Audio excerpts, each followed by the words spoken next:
கர்த்தர் நல்லவர். அல்லேலூயா.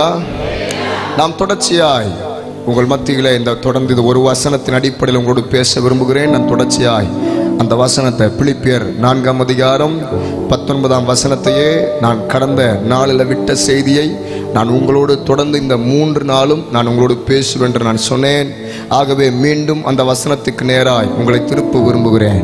பவுல்தாசன் பிலிப்பு சபைக்கு பிலிப்பியர் 4ஆம் அதிகாரம் 19ஆம் வசனத்தில், என் தேவன் தம்முடைய ஐசுவரியத்தின்படி உங்கள் குறைவையெல்லாம் கிறிஸ்து இயேசுவுக்குள் மகிமையில் நிறைவாக்குவார், குறைவுகளை நிறைவாக்குகிற கர்த்தர் என்று சொல்லி நான் உங்களோடு தொடர்ந்து பேசி வருகிறேன். ஒருவேளை புதிதாய் சிலர் வந்திருப்பில் என்றால் அவர்களுக்காக ஒரு இன்ட்ரோடக்ஷன் கொடுக்க விரும்புகிறேன். யாருடைய வாழ்க்கையில கர்த்தர் குறைவை நிறைவாக்குவார்? வேதம் சொல்லுகிறது, சங்கீத புஸ்தகம் 34:10, சிங்கக்குட்டிகள் தாழ்ச்சியடைந்து பட்டினியாக இருக்கும், கர்த்தரை தேடுகிற பிள்ளைகள் வாழ்க்கையில ஒரு நன்மையும் குறையப்படாது. தேடுகிற பிள்ளைகள் வாழ்க்கையில, கர்த்தரை தேடுகிற பிள்ளைகள் வாழ்க்கையில குறைவை நிறைவாக்குவார் என்று சொன்னேன். இரண்டாவது, யாருடைய வாழ்க்கையில குறைவை நிறைவாக்குவார்? அதே சங்கீதம் 34வது சங்கீதம் 9வது வசனத்தில், கர்த்தருடைய பரிசுத்தவான்களை அவருக்கு பயந்திருங்கள், அவருக்கு பயந்தவர்களுக்கு குறைவு இல்லை அப்படிங்கிறார். அப்பாவை பயந்து, அப்பாவுடைய சமூகத்துக்கு பயந்து, அப்பாவுடைய ராஜ்யத்துக்கு பரலோகம் போகணுமே, அவருக்கு நாம் பெற்ற அபிஷேகம், நாம் பெற்ற ரட்சிப்பை நான் சும்மா வைத்துக் கொள்ளக்கூடாதுன்னு சொல்லி கர்த்தருக்கு பயப்படுதலோடு அவருடைய ராஜ்யத்தை கட்டுகிற தம்முடைய பிள்ளைகள் வாழ்க்கையில தேவன் குறைவை நிறைவாக்குவார் என்று உங்களுக்கு சொன்னேன். மூன்றாவது, யாருடைய வாழ்க்கையில குறைவை நிறைவாக்குவார்? உண்மையுள்ளவன் வாழ்க்கையில குறைவை நிறைவாக்குகிறார். தானியேல் புஸ்தகம் 6ஆம் அதிகாரம் 4ஆம் வசனத்தில், தானியேலுக்கு விரோதமாக ஒரு பெரிய கூட்டம் எழுப்பி வந்தார்கள். வேதம் சொல்கிறது, அப்பொழுது பிரதானிகளும் தேசாதிபதிகள் ராஜ்யத்தின் விசாரிப்பில் தானியேலை குற்றப்படுத்தும்படி ஒரு முகாந்திரத்தை, ஒரு திட்டம் போடுறாங்க. தானியேல் மேல் பொறாமை கொண்டு, ஐயோ இந்த தானியேல் எங்கேயோ இருந்து வந்தவன், ஆனால் பார்த்தியா இவன் மேலே வந்துட்டானே, இவன் உயர்ந்த ஸ்தானத்தில் எழும்பிட்டானே, நம்மெல்லாம் கீழே கிடக்கிறோம், ஆனால் இந்த ஆத்து மறுவடை திருச்சபையில் வருகிற தம் பிள்ளைகளை, இந்த ஜனங்களை தேவன் மேலே மேலே உயர்த்திக்கிட்டு இருக்கிறாரேன்னு சொல்லி சத்ருவாகிய சாத்தான் பொறாமைப்பட்டு எப்படி நமக்கு விரோதமாக எழுப்பி நிற்கிறானோ, அதே போல தானியேலுக்கு விரோதமாகவும் அங்க வானமண்டல பொல்லாத சேனை செயல்படுதுன்னு சொல்லி காலையில உபவாச ஜபத்தில் வந்தவர்களுக்கு தானியேல் உண்மையுள்ளவனாக இருந்தபடியினால் அவன் வாழ்க்கையில கர்த்தர் எப்படி வந்த சோதனைகளை பிரச்சனைகளை மேற்கொள்ள பண்ணினார்னு சொல்லி தானியேலுடைய 3 ஜபத்தை காலையில வந்தவர்களுக்கு நான் சொன்னேன். கர்த்தர் தானியேல் கிட்ட என்ன எதிர்பார்த்தார்? வேதம் போடப்பட்டிருக்கு, அவன் மேல ஒரு குற்றம் சுமத்தத்தக்கதாக ஒரு முகாந்திரத்தையும் குற்றத்தையும் தேடினாங்க.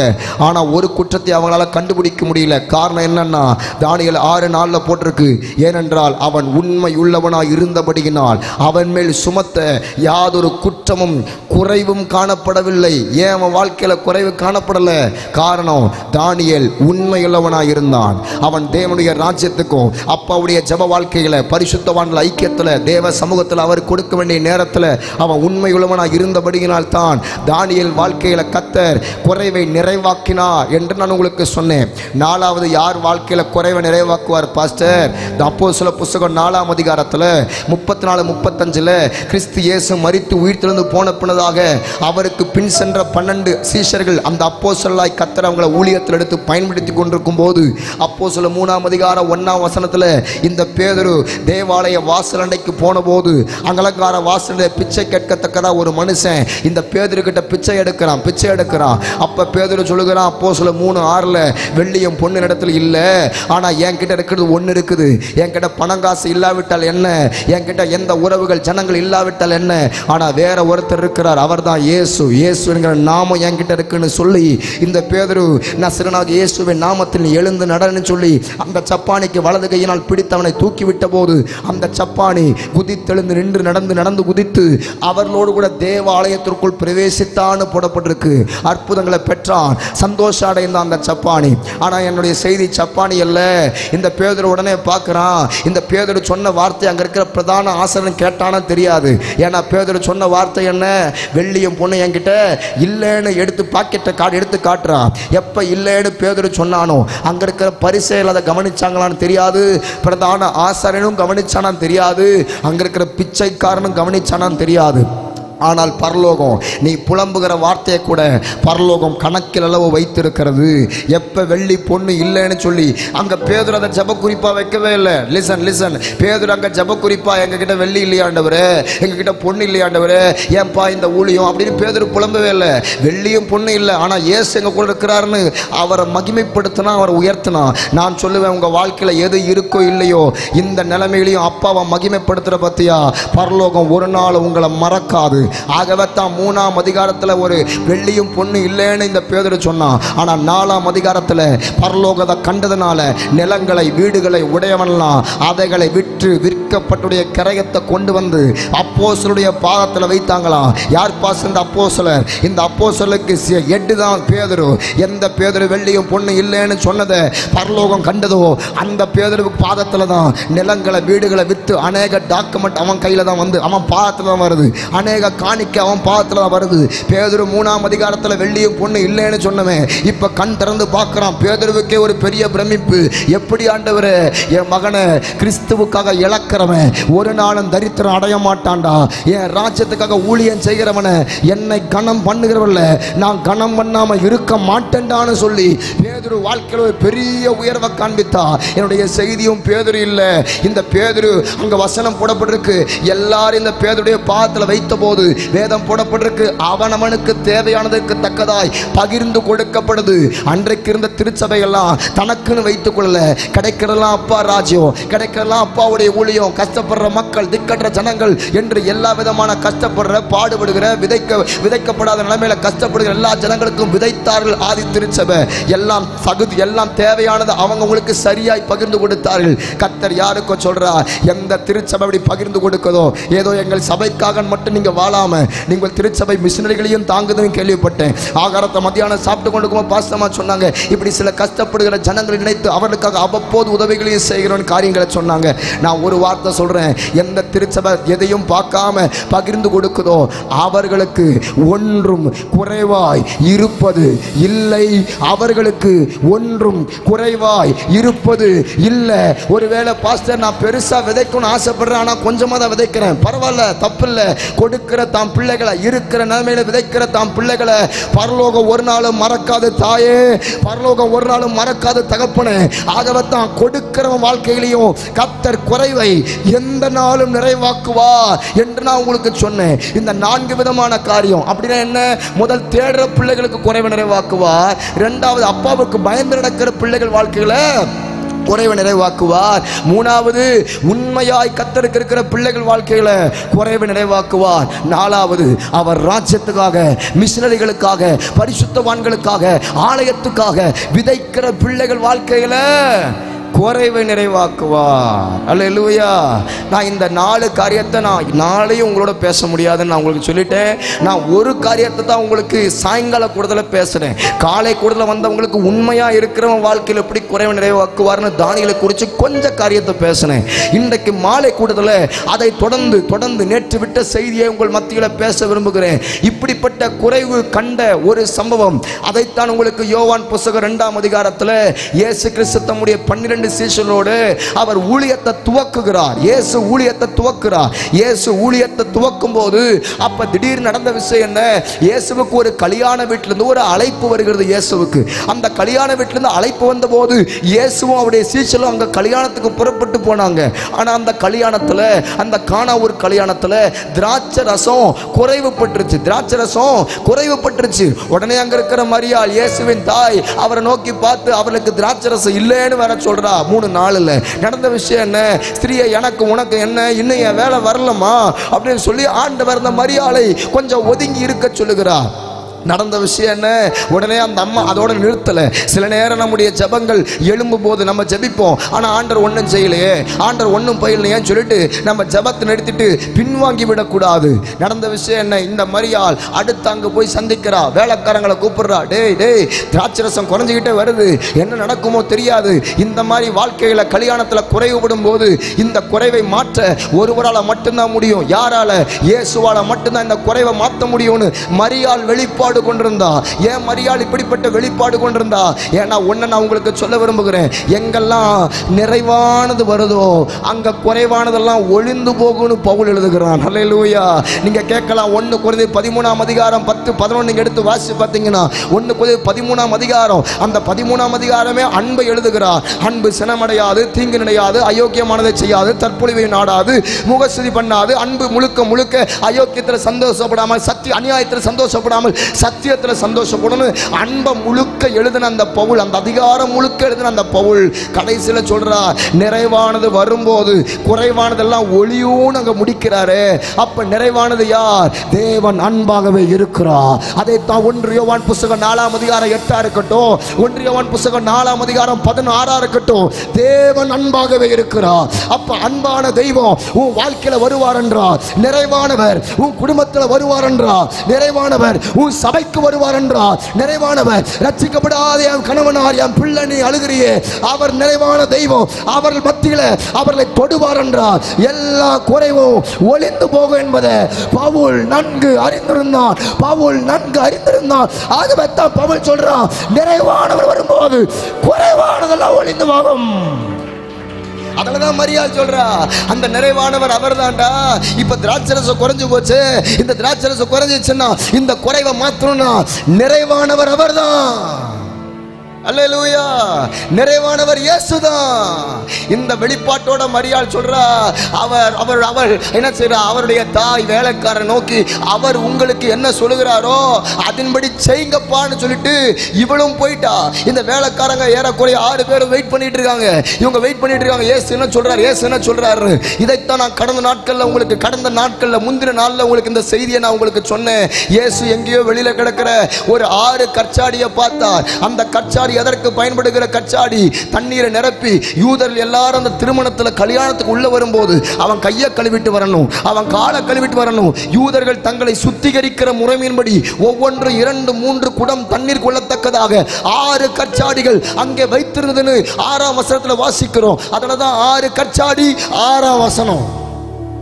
6 கச்சாடி அங்க வைத்திருந்தார்கள். இந்த 6 கச்சாடி அங்க வைக்கப்பட்ட போது இந்த 6 கச்சாடியை இயேசு உள்ள கொண்டு வர சொல்லுகிறார். நான் உங்களுக்கு சொன்னேன், எரேமியா புத்தகம் 13ஆம் அதிகாரம் 12ஆம் வசனமா இருக்கட்டும், எசேக்கியேல் புத்தகம் 45ஆம் அதிகாரம் 14ஆம் வசனமா இருக்கட்டும், 13:12ல திராட்சரசத்துக்கு ஒரு கச்சாடியை பயன்படுத்தினாங்க, அதை உள்ள வைப்பாங்க. எசேக்கியேல் புத்தகம் 45ஆம் அதிகாரம் 14ஆம் வசனத்துல எண்ணெய்க்கு ஒரு ஜாடியை பயன்படுத்தினாங்க, அதை சமைக்கிற இடங்கள்ல அதை பயன்படுத்தி கொண்டிருந்தார்கள். ஒரு பக்கம் இந்த கச்சாடி திராட்சரச கச்சாடி ஒரு பக்கம் உண்டு, இன்னொரு பக்கம் எண்ணெய் சாடி உண்டு. அதெல்லாம் வீட்டுக்குள்ள அங்க வைக்கப்படுவதற்காக பயன்படுத்தினாங்க. ஆனால் இந்த தண்ணீர் நிரப்புகிற இந்த கச்சாடியை வீட்டுக்குள்ள அவங்க வைக்கல, அவங்க வெளியில வைத்திருந்தார்கள். ஏனென்றால் கை கால்களை கழுவக்கூடிய கச்சாடி, இது கனவீனமான கச்சாடி, இது குறைவுபட்ட கச்சாடி, இது கவனிக்கப்படாத கச்சாடின்னு சொல்லி இந்த 3 விதமான நிலைமைகளை தான் அந்த கச்சாடி வெளியில வைக்கப்படுதுன்னு நான் நேற்று சொன்னேன். உலகத்தால் கனவீனமாய் நீ எண்ணப்பட்டிருக்கிற இந்த கச்சாடியை போல, ஒருவரும் கவனிக்கப்படாத கச்சாடியை போல நீ இருக்கிறியா? ஒரு காலம் எல்லாரும் உன்னை பயன்படுத்திக்கிட்டாங்க. ஆனால் உன் வாழ்க்கையை உனக்கு குறைவு வரும்போது, உன் வாழ்க்கையில பாடு வரும்போது, உன் ஊழியத்தில் பிரச்சனைகள் போராட்டம் வரும்போது, உதவி உன்னால பயன்பட்டவங்க, உதவி பெற்றவங்க உனக்கு உதவின்னு வரும்போது அவங்க யாரும் உன்னை விட்டு விலகி ஓடி போறாங்களா?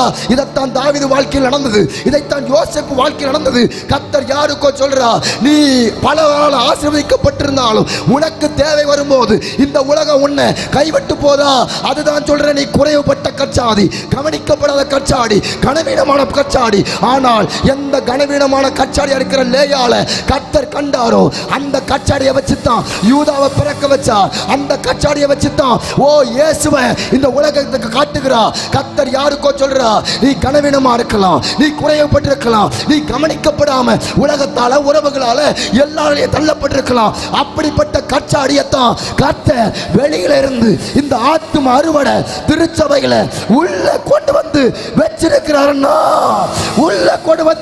வச்சிருக்கிறாருன்னா, இந்த கனவீனமான கச்சாடிய தம்பி நீதாது, தங்கச்சி நீதாது, அக்கா நீதாது, அம்மா பிரதர் சிஸ்டர் நீங்களாது. அந்த கச்சாடியை வச்சுதான், கனவீனமான கச்சாடியத்தான் கனப்படுத்தத்தக்கதாய் தேவனுடைய ஆலயத்தில் கொண்டு வந்து வைத்திருக்கிறார். ஓஹோ, பாஸ்டர், அப்ப 3 விதமான நிலைமையில் இந்த கச்சாடி தள்ளப்படுதுன்னு சொன்னீங்க. ஆனா இந்த கல்யாணத்துல இந்த குறை மாறணும்னா இந்த கச்சாடி இதை எப்படி இதை அற்புதமாக்குனா, அந்த அற்புதத்தை நாங்களும் பெறணும்னா, அந்த அற்புதத்தை எங்க வாழ்க்கையில் நாங்கள் அனுபவிக்கணும்னா, அந்த அற்புதத்தை எங்க சபை பார்க்கணும்னா நாங்க என்ன செய்யணும்? அதைத்தான் இந்த வேலைக்காரங்க மூடாக செய்த ஒரு 3 காரியத்தை வேக வேகமாய் உங்களோட பேச போகிறேன். நீங்க நல்லா எழுதுறவங்க எழுதி கொள்ளுங்கள். இந்த வார்த்தையை மரியாள் போய் சொல்றாரு, அவர் உங்களுக்கு என்ன சொல்லுகிறாரோ அதன்படி செய்யுங்கள்னு வேதம் சொல்லுகிறது. யோவான் 2 அதிகாரம் 5ஆம் வசனத்துல அவர் உங்களுக்கு என்ன சொல்லுகிறாரோ அதன்படி செய்யுங்கள். இந்த கற்சாடிய கனமான கற்சாடியா, அற்புதமான கற்சாடியா மாத்தணும்னா, இந்த சபையை கனமான சபையாய், அற்புதமான சபையாய் மாத்தணும்னா, உன் வாழ்க்கையை, உன் குடும்பத்தை, உன் பிள்ளைய, உன் கணவனை கனமான கச்சாடியா, அற்புதமான கச்சாடியா கர்த்தர் பயன்படுத்தணும்னா முதல் காரியம் வார்த்தையின்படி செய்யுங்கள். வார்த்தையின்படி செய்யுங்கள். முதல் காரியம் வார்த்தையின்படி செய்யுங்கள். என்ன பாஸ்டர் வார்த்தையின்படி செய்யணும்? பாஸ்டர் வார்த்தையின்படி செய்யுங்கன்னு சொல்றீங்களே, அப்படி என்ன பாஸ்டர் காரியம்? ஒரு 3 காரியத்தை நான் வேக வேகமா பேசுறேன், எல்லாத்தையும் பேச முடியுமான்னு தெரியல. ஆனா எழுதுறவங்க முதல்ல எழுதி கொள்ளுங்க. முதல் காரியம் வார்த்தையின்படி செய்யுங்கள். ரெண்டாவது வறண்ட பாத்திரத்தை நிரப்புங்கள். வறண்ட பாத்திரத்தை நிரப்புங்கள். வறண்ட பாத்திரத்தை நிரப்புங்கள். மூணாவது வந்த பந்தி விசாரிப்புக்காரனிடத்தில் கொடுங்கள். வந்த பந்தி விசாரிப்புக்காரனிடத்தில் கொடுங்கள். நான் பேசுறதெல்லாம் சத்தியம், கொஞ்சம் ஒருவேளை உங்களுக்கு கருகளா இருக்கலாம், ஆனா அதை ஈஸியா ஆவியானவர் உங்களுக்கு விளக்கிடுவார்னு நான் விசுவாசிக்கிறேன். முதல் காரியம் வார்த்தையின்படி செய்தார்கள் அந்த வேலைக்காரர்கள். இரண்டாவது வறண்ட பாத்திரத்தை நிரப்பத்தக்கதாய் அவர்கள் செயல்பட்டார்கள் அந்த வேலைக்காரர்கள். மூணாவது மொண்டவங்க டைரக்டா ஜனங்க கிட்ட கொண்டு போய் கொடுக்கல, பந்தி விசாரிப்பு காரணத்தில் கொண்டு போய் கொடுத்தார்கள் அந்த வேலைக்காரர்கள். இந்த 3ஐயும் தான் கொஞ்சம் ஆழமாய் நேரம் எவ்வளவு இருக்கோ அவ்வளோ காரியங்களை பேசுகிறேன், இல்லைனா அதை தொடர்ந்து நாளைக்கு இதை ஃபுல்ஃபில் பண்ணுறேன். அப்போ முதல் காரியம் வார்த்தையின்படி செய்யுங்கள். பாஸ்டர் வார்த்தையின்படியா என்ன பாஸ்டர் சொல்றீங்க? நீங்க யோவான் புத்தகம் 2ஆம் அதிகாரம் 5ஆம் வசனம் கவனிச்சீங்கன்னா இந்த மரியா சொல்லுவா, டேய் அவர் உங்களுக்கு என்ன சொல்றாரோ அதன்படி செய்யுங்கப்பா சொல்லிட்டு போயிடுவா. இந்த அற்புதம் நடக்கணும்னா இயேசுவின் வாயிலிருந்து புறப்படுற வார்த்தைக்கு இந்த வேலைக்காரங்க கீழ்ப்படியணும். உங்க வாழ்க்கையில அற்புதம் நடக்கணும்னா ஆத்தும அறுவடை திருச்சபையில ஒவ்வொரு வாரமும் வெளிப்படுகிற வார்த்தைக்கு கீழ்ப்படியணும். அப்ப என்ன பாஸ்டர் வசனம் போட்டிருக்கு? அதே யோவான் புத்தகம் 2ஆம் அதிகாரம் 7ஆம் வசனத்தை கவனிச்சு பார்த்தீங்கன்னா, இயேசு வேலைக்காரரை நோக்கி ஜாடிகளிலே தண்ணீரை நிரப்புங்கள். அல்லேலூயா. உடனே நடந்த விஷயம் என்ன? அப்பொழுது அவர்கள் அவைகளை நிறைய நிரப்பினார்கள். அந்தபடியே அவர்கள் நிறைய நிரப்புறாங்க. முதல் காரியம் இந்த வேலைக்காரங்க ஆண்டவர் சொன்ன ஒன்று, ஒருவேளை அந்த வேலைக்காரங்க கொஞ்சம் தயங்கி இருக்கலாம். ஆண்டவரே எப்படி ஆண்டவரே, அந்த கச்சாடி எங்க எசமா அது உதவாத கச்சாடி, அது கனவீனமான கச்சாடி, அதெல்லாம் உள்ளுக்குள்ள கொண்டு வரக்கூடாது, சீச்சு அப்படின்னு சொல்லி ஒதுக்கப்பட்ட அந்த கச்சாடியை கொண்டு போய் உள்ள கொண்டு வர சொல்றீங்களேன்னு ஒருவேளை அந்த வேலைக்காரங்க தயங்கி இருக்கலாம். ஆனால் ஆண்டவர் சொன்ன வார்த்தைக்கு ஒருவருக்கு பேசிக்கொள்றாங்க. டேய் அவர் சொல்றாருன்னா சாத்தியம் இல்லாம சொல்ல மாட்டாரா? கர்த்தர் ஏதோ ஒன்று சொல்றாருன்னா அவர் நிறைவேற்ற போறார், அற்புதங்களை செய்ய போறாருன்னு சொல்லி அந்த 6 வேலைக்காரர்களும் கீழ்ப்படி ஆரம்பித்தார்கள். அந்த 6 வேலைக்காரர்கள் கீழ்ப்படி ஆரம்பித்து 6 பேரும் புறப்பட்டு போய் அந்த 6 கற்சாடியை தூக்கி கொண்டு உள்ளே கொண்டு வந்து வைத்தார்கள். முதலாவது காரியத்தை கர்த்தர் சொல்றார், வார்த்தையின்படி செய்யுங்க, வார்த்தையின்படி செய்யுங்க, வார்த்தையின்படி செய்யுங்க. நீங்க கேட்கலாம், பாஸ்டர் வார்த்தையின்படி செய்ய சொல்றீங்களே, அப்படி என்ன பாஸ்டர் வார்த்தையின்படி? நீங்க நல்லா கவனிச்சு பாருங்களேன். இயேசு அவர் ஊழியத்தை அவர் துவக்கிறதுக்கு முன்னாடி இயேசு அவர் நடந்து போகும்போது வீட்டுக்கு நடந்து போகும்போது அந்திரேயாங்கிற ஒரு மனுஷன் பின்னாடியே வந்தான். அவனும் இன்னொரு சீசனும் பின்னாடியே வந்தான். இயேசு டக்குன்னு திரும்பி பார்த்து, எப்பா என்னப்பா உங்களுக்கு வேணும்? இயேசு போதகரே உங்க வீடு எங்க இருக்குது? வந்து பாருங்கன்னு சொல்லி யோவான் 1ஆம் அதிகாரத்தில் இயேசு வீட்டையும் காட்டுவார். வீட்டை காமிச்ச உடனே கொஞ்ச நேரம் தான் ஆண்டவர் வார்த்தையை பேசுவார் பாருங்க. இந்த யோவான் சனுடைய சீசன் தான் அந்திரேயா. யோவான் சனுடைய சீசன் தான் அந்திரேயா. ஆனா இந்த வார்த்தையை கேட்டவன், இந்த வார்த்தை மதுரமா இருக்கு, இந்த வார்த்தை அவ்வளவு வெளிப்பாடா இருக்கு, இந்த வார்த்தையை கேட்க கேட்க நம்ம வாழ்க்கையில ஏதோ ஒரு மாற்றம் வருது, என் இதயத்தில் ஏதோ ஒரு மாற்றம் வருது. இவன் பார்த்தா அந்திரேயா, நாம் பெற்ற இயேசுவை எப்படியாவது எங்க அண்ணன் பேதுரு பெறணும்னு சொல்லி இந்த அந்திரேயா வேகமா வீட்டுக்கு ஓடி, அண்ணா பேதுரு நீ சீக்கிரமா வாடா வாடா. அவன் கேட்கிறான், மீன் பிடிக்க போகணும்டா, மீன் பிடிக்க போகணும்டா, படகுக்கு போகணும்டா, வேலை இருக்குடா, பஞ்சாயத்து இருக்குடா, கடன் கட்டணும்டா, குழுவை கட்டணும்டான்னு ஓடுறான். யாரு? நான் பேதுருவை சொல்றேன். அல்லேலூயா. பேதுரு ஓடுறான். ஆனா நடந்த விஷயம் என்ன? அந்திரேயா, நீ முதல் வா என்று அவனை இழுத்து கொண்டு வந்தது யார் தெரியுமா?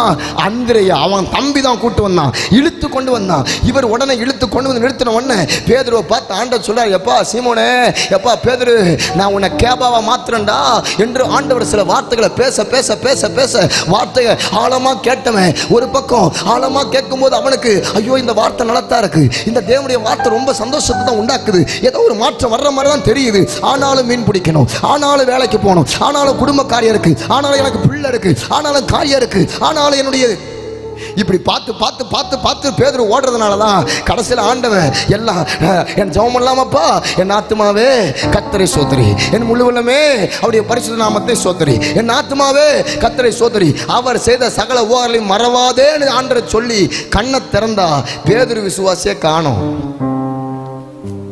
அந்திரேயா மட்டும் நிற்கிறான், பேதுரு விசுவாசிய காணோம். ஆண்டவர் பார்க்கிறாரு, எங்கடா பேதுருவை காணோம் அந்திரேயா? அது வேற ஒன்றும் இல்லை ஆண்டவரே, நீங்க என்ன ஆத்மாவேன்னு சொல்லும் போதே அந்த ஆத்மா போயிருச்சு ஆண்டவரே. பக்கத்தில் பார்த்து சொல்லுங்க, உங்களை பத்தி அவர் சொல்லல. வர்றது லேட்டு, போறது ஸ்பீடு. நான் பேதுருவை சொல்றேன். அல்லேலூயா. நீங்க எது தப்பான? வர்றதே லேட்டு, போறது அங்கே மைக்கில் பாட்டு சத்தம் ஆராதனை சத்தம் கேட்டால் தான் நம்ம அக்கா ரெடியாகி போட்டு அப்போ தான் உள்ளே வருது. நான் உங்களை சொல்ல எங்கள் ஊர் கதையை சொல்கிறேன். அல்லேலூயா. எங்கள் ஊர் கதையை சொல்கிறேன். அல்லேலூயா. ஆமாம் ஆமாம் ஆமாம் ஆமாம். இந்த அந்திரேயா முன்னாடியே வந்த விசுவாசி, ஒரு ஆமென் சொல்லுங்க. அந்திரேயா முன்னாடியே வந்து காத்திருந்த விசுவாசி. ஆனால் பிந்தி வந்த விசுவாசி யாரு? 11 சொல்லுங்க. நம்முடைய சபையில் அநேக பேதுருக்கள் இருக்கிறார்கள். அல்லேலூயா. இவனை எங்க இருந்தாலும் பிடிச்சிங்கம்மா. அல்லேலூயா. வர்றது லேட்டு, ஆனா கண்ணை திறந்து பார்த்தா போறது. அல்லேலூயா. ஆண்டவர் பார்த்து கேட்கிறாரு, அந்திரேயா உங்க அண்ணன் எங்க? நீங்க என்ன ஆத்துமாவேன்னு சொல்லும் போது அந்த ஆத்துமா போயிட்டாண்டவரே. பேதுருக்கு என்ன செய்யணும்? நாளைக்கு குழு கட்டணுமே, ஐயோ வாடகை கட்டணுமே, கார் டியூ கட்டணுமே, 2 வீலர் டியூ கட்டணுமே. நம்ம பஞ்சாயத்தில் அப்போவே எழுதி வச்சிருக்காரு பாருங்க. அல்லேலூயா. எல்லாம் விட்டுட்டு சமூகத்தை விட்டு ஓடுறது, வார்த்தைக்கு முக்கியத்துவம் கொடுக்காம ஓடினவன் யாரு? பேதுரு. உங்களுக்கு ஒரு பியூட்டியை சொல்லட்டுமா? எந்த ஆள் வார்த்தைக்கு முக்கியத்துவம் கொடுக்காம ஓடணுமா அந்த ஆளை வச்ச 3000 பேர் ரசிக்கக்கூடிய அளவுக்கு அவன் வார்த்தையை பேசணும்னா கர்த்தர். அதுதான் ஆண்டவர். அல்லேலூயா. எந்த ஆளு வார்த்தைக்கு முக்கியத்துவம் கொடுக்காத ஆளோ கர்த்தர் யாருக்கோ சொல்றார், உன் பிள்ளை வந்து உட்கார மாட்டான், உன் வீட்டார் வந்து உட்கார மாட்டான் நீ நினைக்கிற எந்த நபர் அப்படி ஓடுறாங்களோ அதே நபர் அந்திரேயாவை போல போராடி நீ ஜெபிக்க ஜெபிக்க இழுத்து கொண்டு வர உன் பிள்ளை வருவான், உன் கணவனார் வருவான், இங்க இருக்கிற ஜனங்கள் வருவார்கள். இந்த சாமி விலைகளை ஜெபிக்கலாமா? ஒரு கூட்ட ஜனம் இங்க வரட்டும் ஆண்டவரே. அநேக நூறுகள் அநேக ஆயிரங்களை ரட்சிக்கத்தக்கதாய் பிதா குமாரன் பரிசுத்த ஆவியின் நாமத்தில் இந்த ஊழியம் வளர்ந்து பெருகுவதாக. எப்பா பேதுரு உனக்கு ஏன்பா மீன் ஓடிட்ட? ஆமா ஆமா எனக்கு மீன் பிடிக்கணும், வேற வழி இல்லை. குடும்பம் ஏற்கனவே ஏன் நிலைமையே தள்ளாடுது, ஏன் குடும்பமே போராடுது. இந்த நிலைமையில வார்த்தைக்கு எதுக்கு முக்கியம்? ஆண்டு வசனம், ஆண்டு ஆலயம், வார்த்தை எதுக்கு அவசியம்? ஓடி போயிட்டான் பேதுரு.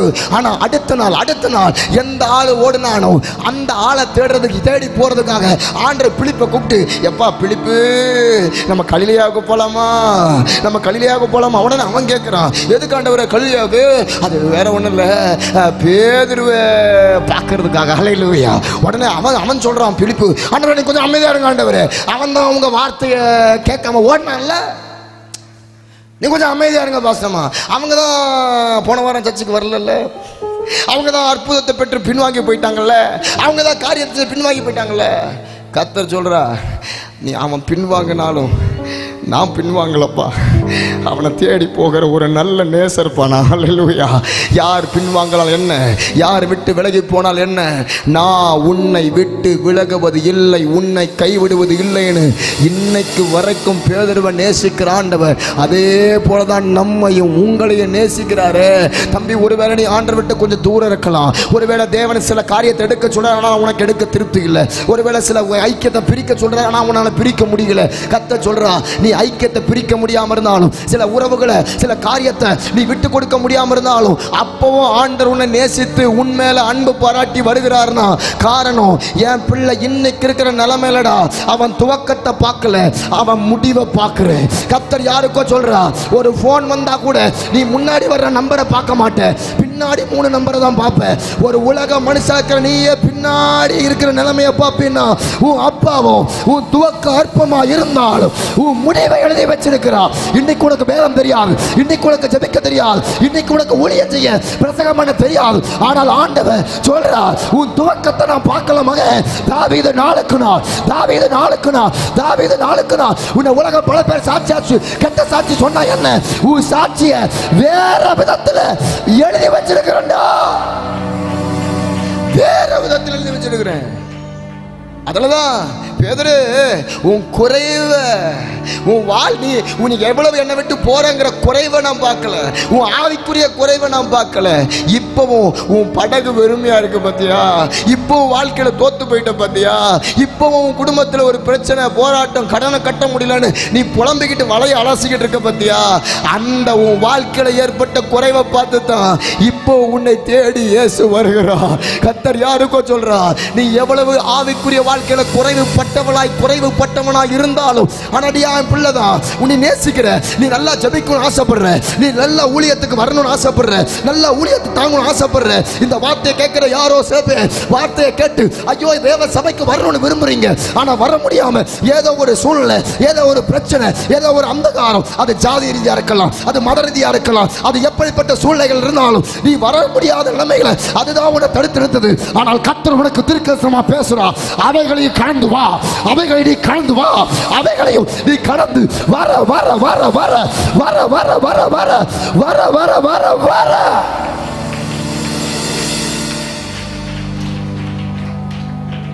பேதுருவை தேடி வந்துட்டார். வேதம் போட்டிருக்கு, லூக்கா 5 அதிகாரம் 1 to 7 வரைக்கும் வீட்டில் போய் வாசிங்க, 1 to 11 வரைக்கும் வீட்டில் போய் வாசி பாருங்க. வேதம் போட்டிருக்கு, பின்பு அவர் கனசரித்து கடல் அருகே நின்ற போது திரளான ஜனங்கள் அவருடைய வசனத்தை கேட்கும்படி அவரிடத்தில் நெருங்கினார்கள். பேதுரு பார்க்கறான். அப்பதான் பேதுருக்கு தெரியுது, என்னடா இது, இந்த இயேசு நேத்து தான் இவரை விட்டுட்டு ஓடணும், இன்னைக்கு வந்து நிக்கிறாருங்க. நேத்து தானே இவரை விட்டுட்டு ஓடணும், நேத்து தானே இவர் சமூகத்துக்கு வராம ஓடணும், ஆனா இவர் அப்படி மறுபடியும் வந்து நிக்கிறாரு. இப்ப இவனுக்கு தெரியாது, பேதுருக்கு தெரியாது, இவர்கிட்ட திரளான ஜனங்க கூடி வந்து அவர்கிட்ட வசனத்தை கேட்கும்படி நெருங்கினார்கள். 5:1 போட்டிருக்கு, லூக்கா அப்போஸ்தலர் 5:1. இப்பதான் இவனுக்கு கேள்வியே வருது, நம்ம வார்த்தை வேண்டான்னு விட்டுட்டு வந்தா இங்க திரளான ஜனங்க வார்த்தையை கேட்க கூடுறாங்களே. அப்பதான் பேதுருக்கு விளங்குது, டேய் இவர் சாதாரணமான தெய்வம் இல்லடா, இவர் சாதாரணமான ரபி இல்லடா, இவர் சாதாரண ஆள் இல்லடா, இவர் வார்த்தையை இத்தனை ஜனங்க கேட்கிறாங்கன்னா, இன்றைக்கு உலகத்துல லட்ச ஜனங்கள் ரட்சிக்கப்பட்டு கொண்டிருக்கிறாங்கன்னா, இன்னைக்கு உலகத்துல பல ஆயிரங்கள், பல தீவிரவாதிகள் இந்த வார்த்தையை சுமந்து அவன் ரட்சிக்கப்படுவான் என்றால், இந்த வார்த்தை ஜீவனுள்ளது, இந்த இயேசு ஜீவனுள்ளவர், அவர் இன்றும் ஜீவிக்கிறார், அவர் மரித்தோரை எழுப்புகிறவர், மரித்து கிடக்கிற சந்தோஷத்தை சமாதானத்தை மீண்டும் உயிர்ப்பிக்கக்கூடிய ஒரே தெய்வம் இயேசு. அவர் உன் குடும்பத்தில் இறங்கி வரா, அவர் உன் சபையில் இறங்கி வருகிறார். இப்ப கர்த்தாவே,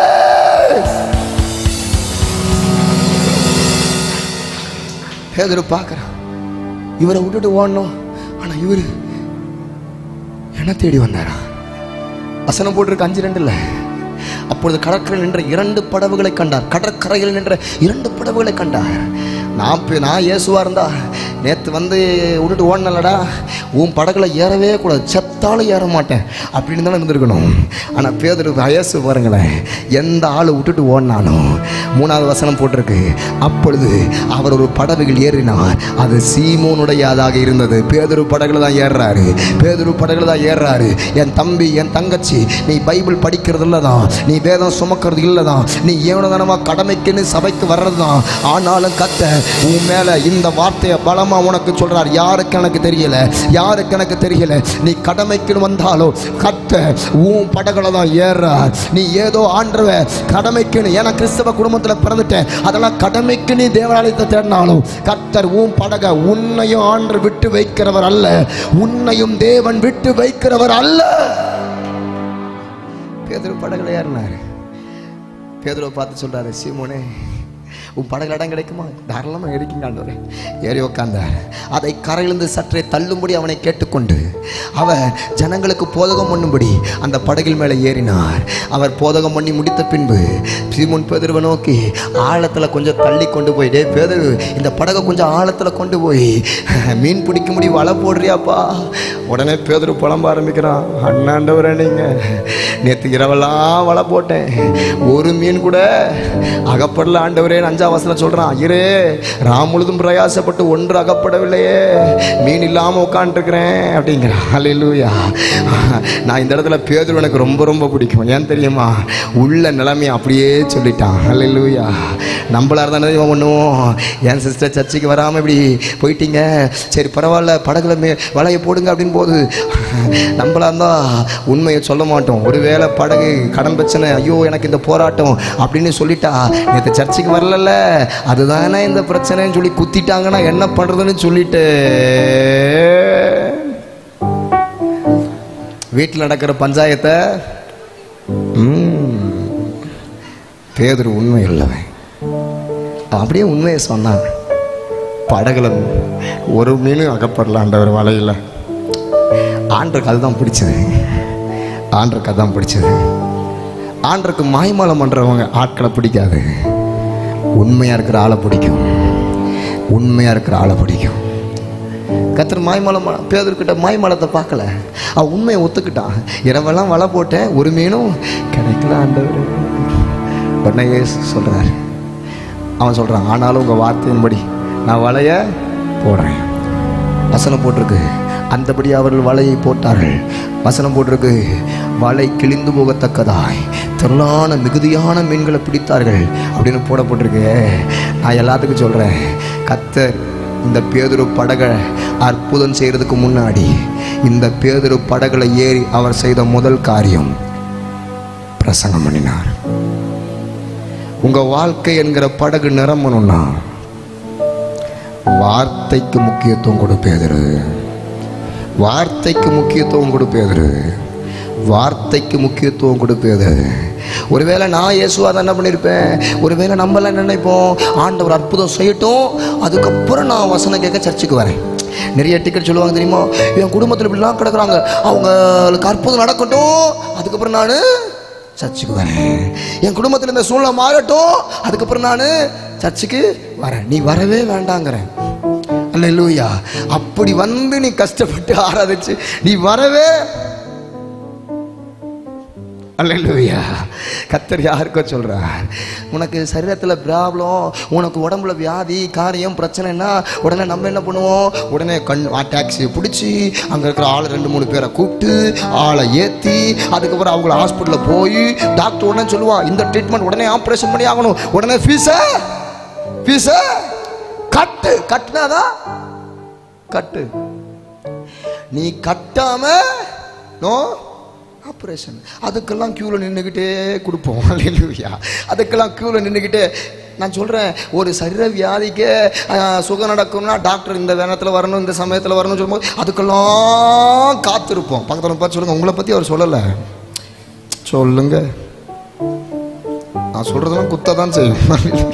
உங்களை பத்தி அவன் சொல்ல, அதுக்கெல்லாம் காத்திருப்போம். நான் சொல்றது புரியுதா? அங்க இங்க இங்க அங்க அதுக்கெல்லாம் காத்திருப்போம். ஏன்னா ஃபீஸ், ஐயோ டாக்டர் சொல்லிட்டாரு. நான் சொல்றேன், டாக்டர் வந்து கூப்பிட்டா நேரத்துக்கு போவீங்க, இத்தனை நேரத்தில் அது என்னப்பா டோக்கன் போட்டு வெயிட் பண்ணுவீங்க, அவர் இந்த டைமுக்கு வாங்க அந்த டைமுக்கு வாங்க இந்த சமயத்துக்கு வாங்கன்னா அத்தனை மாசமும் அத்தனை வாரமும் வந்து நின்று காத்திருந்து இத்தனை மணி நேரம் டிராவல் பண்ணி டாக்ஸி பிடிச்சி வருவீங்க. ஆனால் சில பேர்த்துக்கு மட்டும் உடம்பு சரியில்லைனா மட்டும் பாஸ்டமா இப்படி ஒருத்தவங்க, அவங்க இங்கே வரமாட்டாங்களா ஜெபிக்க, அவங்க இங்கே செய்ய மாட்டாங்களா? அதுதான் ஆண்டவர் அல்லேலூயா, உனக்கு வியாதி சுகம் நடக்கணும்னா, அற்புதம் நடக்கணும்னா, உனக்கு காரியங்கள் நடக்கணும்னா நீ என்ன தேடி வா, கூரையை பிச்சுக்கிட்டாது வா. நிறைய நேரம் நம்ம என்ன செய்கிறோம், ஐயோ இங்கே ஆசீர்வாதம், ஐயோ அவங்களுக்கு உட முடியல. எனக்கு நிறைய ஃபோன் வரும், பாஸ்டர் இந்த மாதிரி பாஸ்டர் நான் வேறு இந்த இடத்த சேர்ந்தவன், இந்த பகுதியை சேர்ந்தவன் நிறைய பேர் போகணும். அவங்க ரிச்சாக இருப்பாங்க, ரொம்ப வசதியாக இருப்பாங்க. நீங்கள் வந்து தயவு செஞ்சு ஒரு ஜெபம் பண்ணிட்டு போய் நீ உடனே நான் சரிம்மா வரமே சொல்லிட்டு இருப்பேன், ஜெபம் பண்ணுவேன். அன்று நான் போகட்டுமா, என்ன காரியம் ஆன்னு சொல்லுவார். போகாத என்னாண்டவர், போகாத. மறுபடியும் ஃபோன் அடிப்பேன், அம்மா என்னன்னு தெரில, நான் ஜோம் பண்ணிட்டு வரேன் மறுபடியும். அதுக்கப்புறம் அவன் சொல்லுவேன், நான் உடனே சந்தேகத்தில் கேட்பேன், இதுக்கு முன்னாடி யாராவது ட்ரீட்மெண்ட் பார்த்து? ஆமாம் பார்த்தேன். எங்கே? கோயம்புத்தூருக்கு கூப்பிட்டு போனேன், இந்த ஹாஸ்பிட்டலுக்கு கூப்பிட்டு போனேன், இத்தனை வண்டியை பிடிச்சேன், இத்தனை லட்சம் செலவு பண்ணேன். ஆமாம், இப்போ மட்டும் நீங்கள் வந்து ஜோம் பண்ணிட்டு போங்க. பக்கத்தில் பார்த்து சொல்லுங்க, இதெல்லாம் உருப்புடுன்னு நினைக்கிறீங்க? நான் சொல்கிறது புரியுதா? தேவனிடத்தில் சேருங்கள், அப்பொழுது அவர் உங்களிடத்தில் சேருவார். தேவனிடத்தில் சேருங்கள், அப்பொழுது அவர் உங்களிடத்தில் சேருவார். வேத ஆண்டவர் சும்மா சாதாரணமாக நினச்சிடாத, எனக்கு அற்புதம் பண்ணுங்க அதுக்கப்புறம் பிரசங்கம் பண்ணுங்கன்னு பேதுரு சொல்கிறவன் இல்லை. ஆண்டவரை இந்த வார்த்தையை விட்டுட்டு தானப்பா ஓடி வந்தேன், அதில் விட்டுட்டு தானப்பா ஓடி வந்து மீன் பிடிக்க வலைய போட்டேன். நான் தோல்வி கண்டதுக்கு காரணம் உங்கள் வார்த்தைக்கு முக்கியத்துவம் கொடுக்கலப்பா, உங்கள் வசனத்துக்கு முக்கியத்துவம் கொடுக்கலப்பா, உங்கள் வார்த்தையை சாதாரணமாக நினச்சிட்டேன்ப்பா. ஆனால் நீங்கள் இப்போ பேதுரு படகை கேட்குறீங்க, நான் வார்த்தைக்கு செவி கொடுக்குறேன். நீங்கள் இந்த படகுல பிரசங்கம் பண்ணுங்கிறீங்க, சந்தோஷமாக அந்த வார்த்தையை நான் ஏற்றுக்கொள்கிறேன். எவ்வளவுக்கு எவ்வளவு வார்த்தைக்கு செவி கொடுத்தானோ, எவ்வளவுக்கு எவ்வளவு வார்த்தையை அவன் கேட்டானோ, எவ்வளவுக்கு எவ்வளவு கர்த்தர் அந்த வார்த்தையை முதல் அனுப்பி அனுப்பி படகுல நிரப்புனாரோ, வார்த்தையை எந்த படகுல வார்த்தையை நிரப்புனாரோ அந்த படகுல தான் வலை கிளியத்தக்கதாக அற்புதங்களையே செய்தார் கர்த்தர். இந்த சபைகளை வார்த்தை அனுப்பிக்கிட்டே இருக்கிறார். இந்த கன்வென்ஷன்ல வார்த்தை இறங்க இறங்க, வசனம் இறங்க இறங்க, வலை கிழிஞ்சு போகத்தக்கதா உன் படக தேவன் நிரப்ப போறான். உங்க படக தேவன் நிரப்ப போறான். சிஸ்டர் உங்க படக, பிரதர் உங்க படக வார்த்தையை அனுப்பிக்கிட்டே இருக்கிறார். எவ்வளவு கவலை இந்த கன்வென்ஷன்ல வார்த்தை இறங்கிட்டே இருக்குதோ, பரலோகம் இயேசுவின் நாமத்தினால் வலை கிழிந்து போகத்தக்கதா படக நிரப்புவா. நான் தீர்க்கமா சொல்றேன், இந்த சொற்ப இந்த கூட்டத்துக்கு, இந்த கொஞ்ச கூட்டத்துக்கு கர்த்தர் உங்கள் சபை தரிசனத்தை வைக்கல. இந்த ஊழியம் 500களை கடக்கும், இந்த ஊழியம் 1000களை கடக்கும், இந்த ஊழியம் 10,000களுக்கு நேரா கர்த்தர் இதை விரிவாக்க விரும்புகிறார். கர்த்தர் யார் இந்த 6 வேலைக்காரர்கள், யார் இந்த 6 வேலைக்காரர்கள்? அந்த 6 வேலைக்காரர்கள் நீ வார்த்தையின்படி செய்ய பிரதர், உங்க மேல அந்த வல்லமை இறங்குது. தம்பி உங்க மேல அந்த வல்லமை இறங்குது. பிதா குமாரன் பரிசுத்தாவியின் நாமத்தினால் நீதான் அந்த வேலைக்காரன். வார்த்தையின்படி செய்யுங்கள், வார்த்தையின்படி செய்யுங்கள்.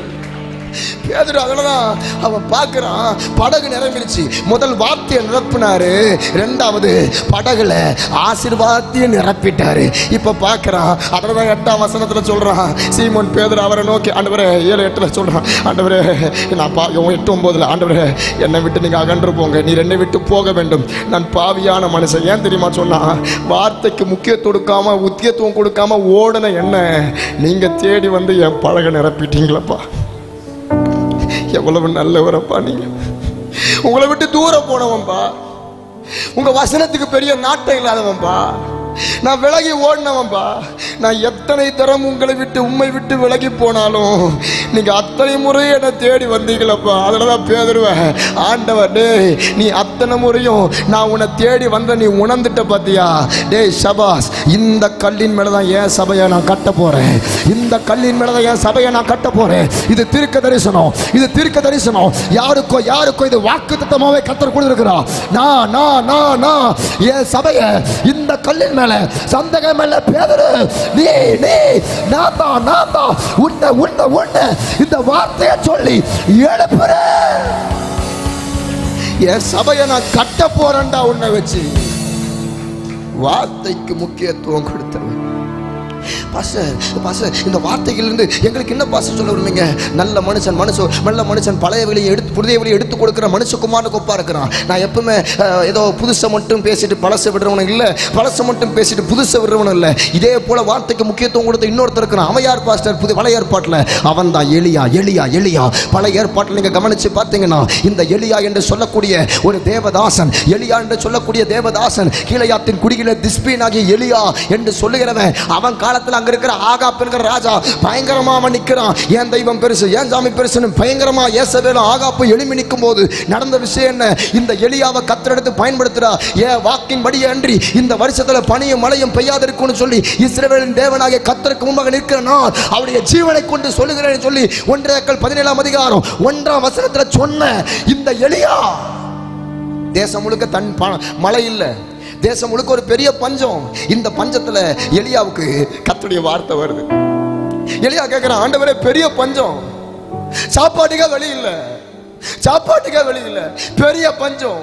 இந்த சத்தத்தை கேட்டுக்கொண்டிருக்கிற யாரா இருந்தாலும் சரி, உன் வாழ்க்கையில சாப்பாட்டுக்கு வழி இல்லாம, சோத்துக்கு வழி இல்லாம, குடும்பத்துல ஐயோ எத்தனை சம்பாத்தியம் பண்ணாலும் எல்லாம் கடன், வியாதி, பலவீனம், ஒரு பெரிய பஞ்சத்தில் அகப்பட்டிருக்கியா? கர்த்தர் உனக்கு தான் இந்த வார்த்தையை பேசுறா. பெரிய பஞ்சம், ஒரு பெரிய பஞ்சம். இப்படிப்பட்ட பஞ்சத்துல எலியா அவன் ஆண்டவரை நோக்கி பார்க்கிறான். ஆண்டவர் என்ன? பைபிள்ல எலியாவுக்கு கர்த்தர் ஒவ்வொரு முறையும் பேசுறாரு. 1 17 அதிகாரம் 2 வசனம் கவனிச்சீங்கன்னா, பின்பு கர்த்தருடைய வார்த்தை அவனுக்கு உண்டாய், எலியா நீ இவ்விடத்தை விட்டு கீழ்திசைக்கு நேராக, யோர்தானுக்கு நேராக இருக்கிற கீழ்திசைக்கு நேராய் போய் அங்கே கேரித் ஆற்றண்டைகளை ஒழித்து கொண்டிருக்கிறார். எலியாவே நீ இவ்விடத்தை விட்டு யோர்தானுக்கு நேராக, யோர்தான் நதிக்கு நேராக இருக்கிற அந்த கீழ்திசைக்கு போய் கேரித் ஆற்றண்டைகளை ஒழித்து கொண்டிருக்கிறார். உடனே எலியாவும் அந்த கேரித் ஆற்றண்டைகளை ஒழித்து கொண்டிருப்பான். நான் எலியாவாக தான் கேட்டிருப்பேன், என்ன ஆண்டவரே யோர்தான் நதி, அந்த நதியில என்ன இருக்க சொன்னீங்கன்னா பரவாயில்லலாம், ஆனா யோர்தானுக்கு நேரா இருக்கிற கீழ் திசைக்கு போய் கேரித் ஆறுன்னு சொல்றீங்களே, என்ன ஆண்டவரே அப்படின்னு நான் கேட்டிருப்பேன். ஒருவேளை நீங்க கேட்கலாம், பாஸ்டர் கேரித் ஆறா? அது என்ன பாஸ்டர் கேரித் ஆறு? நீங்க நினைக்கிற மாதிரி கேரித் ஆறு ஒரு பெரிய நதியெல்லாம் கிடையாது.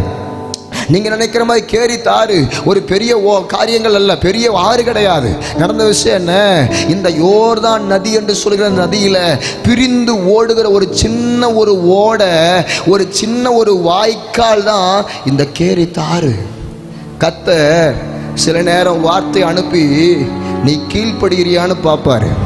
நான் எலியாவா இருந்தா சொல்லியிருப்பேன், என்ன ஆண்டவரே நான் எவ்வளவு பெரிய ஆள் தெரியுமா, நான் எவ்வளவு பெரிய தீர்க்கதரிசி தெரியுமா, நீங்க என்னமோ கேரித் ஆறுல உட்கார சொல்றீங்க, நீங்க பெரிய ஆத்தங்கரையில நான் உட்கார சொல்லுவீங்கன்னு பார்த்தா அங்க தானியேலுக்கு சொல்றீங்க இந்த இதக்கேலுங்கிற நதி, அந்த ஆறு, இந்த ஐபிராத்து என்னென்னமோ நதியை சொல்லி அங்க உட்கார வைக்கிறீங்க. ஒவ்வொரு பரிசுத்தவான்லையும் யோர்தானுக்கு போ, அங்க போய் இங்க போன்னு சொல்லி எலிசாவுக்கு அப்படிலாம் காரியங்களை நீங்க பண்றீங்க, எலிசாவுக்கு அப்படிலாம் காரியங்களை பண்றீங்க. ஆனா என்ன மட்டும் இந்த முதல் கேரித் ஆறுல என்ன ஏன் உட்கார வைக்கிறீங்க ஆண்டவரே என்று நான் எலியாவா இருந்தா கேட்டிருப்பேன். ஆனா எலியா கேட்கவே இல்லை. கர்த்தர் யாருக்கோ பேசுறா. இந்த வார்த்தைக்கு முதல் கர்த்தர் அவனை புடமிடுறா. முதல் கர்த்தர் அவனை கேரித் ஆறுல உட்காருன்னு சொன்ன போது அவன் கீழ்ப்படிஞ்சு சின்ன வாய்க்கால் தான், அந்த சின்ன ஓடைகளையும் கிடைக்கிற தண்ணியை குடிச்சுக்கிட்டு காக்கா கொடுக்கிற அப்பத்தி இறைச்சியும் சாப்பிட்டுக்கிட்டு அந்த சின்ன ஓடைகளை உட்காடுறான். பாச எங்களுக்கு என்ன பாச சொல்ல விரும்புறீங்க? கர்த்தர் யாருக்கோ சொல்றா, நான் நீ நினைச்சிருக்கிற பெரிய சபையில எழுப்புதல் வருதுன்னு இல்ல, எங்கே ஒரு சின்ன ஓடை ஓடுது தெரியுமா? அந்த ஓடையின் வழியாகத்தாண்டா நான் எலியாக்களை எழுப்ப விரும்புறேன். அந்த ஓடையின் வழியாகத்தான் எலியாவை நான் போஷிக்க விரும்புறேன்.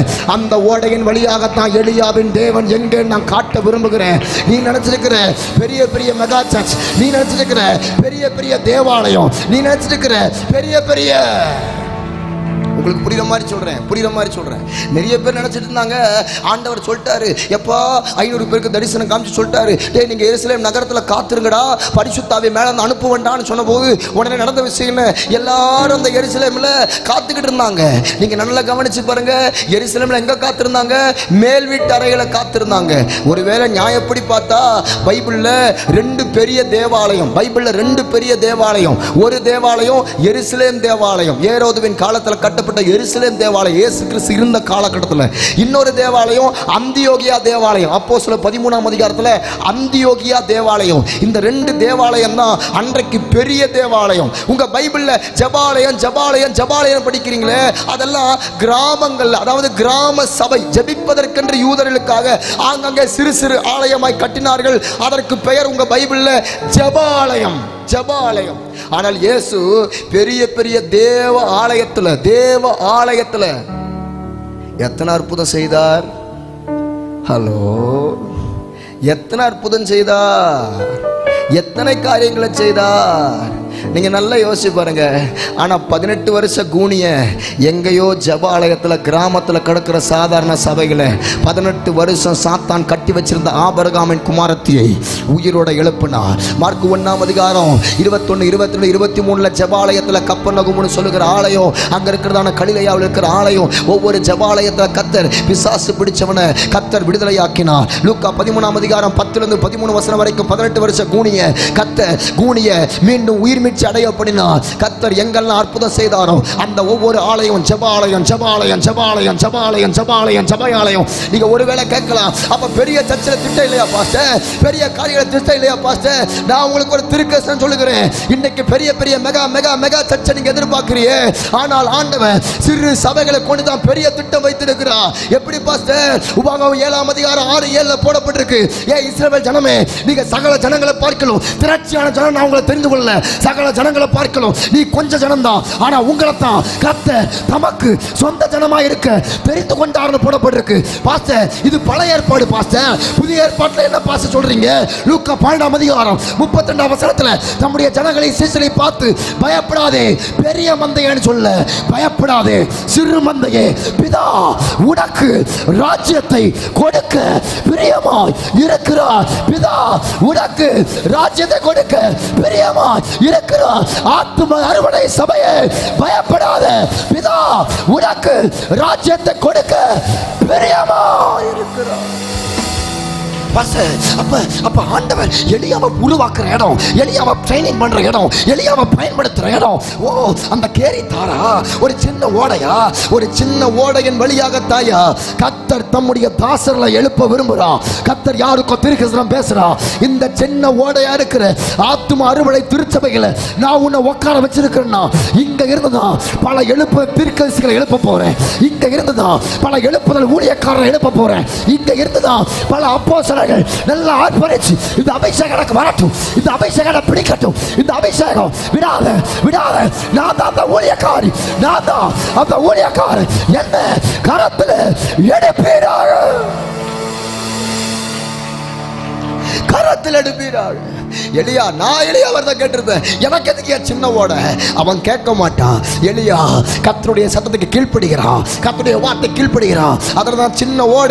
இன்னைக்கு பல ஜனங்க எங்க ஊர்ல கிடக்குறாங்க. அப்படி பல பேர் இன்னைக்கு 2000 பேர் வர்ற சபை, 5000 பேர் வர்ற சபை, 10,000 பேர் வர்ற சபைன்னு சொல்லி அதை பார்த்து எங்கேயோ கிராமத்துல 15 பேர், 30 பேர், 50 பேர், 100 பேர் இருக்கிற சபையை விட்டு நிறைய ஊழியக்கார, நிறைய விசுவாச பிள்ளைங்க மெகா சர்ச்சுன்னு சொல்லி அங்க ஓடுறாங்களே. நான் சொல்லுவேன், அது தேவனுடைய திட்டமே அல்ல, தேவ திட்டமே அல்ல. நீ நினைச்சிட்டு இருக்கிற அங்க 2000 பேர் வராங்க, அங்க 10,000 பேர் வராங்க, 50,000 பேர். எவ்வளவு ஜனங்க வந்தாலும் எருசலேம் தேவாலயத்துல ஆவியானவர் இறங்கலையா? 120 பேர் எங்கேயோ கூடி ஜெபிச்சிட்டு இருந்த இடத்துல தான் இறங்கினார். காட்ஸ் பிளான் உனக்கு புரியாது, பரலோக திட்டம் உனக்கு விளங்காது. நீ நினைச்சிட்டு இருக்கிற பெரிய growth, பெரிய கூட்டம், பெரிய இல்லையா? அதெல்லாம் எழுப்புதல் காலங்களை எல்லா திருச்சபையில கர்த்தர் எப்படி எழுப்பட்டும். ஆனா அன்னைக்கு இன்னைக்கு இருக்கிற ஒரு கூட்டத்தை பார்த்து, ஒரு பெரிய மெஜாரிட்டியை பார்த்து மயங்கிடாத. இந்த ஆன்லைன்ல பார்த்துட்டு இருக்கிற எல்லா விசுவாச பிள்ளைகள் எல்லா ஊழியர்களுக்கு இந்த காரியத்தை பேசுறேன். மயங்கி விடாதீர்கள்.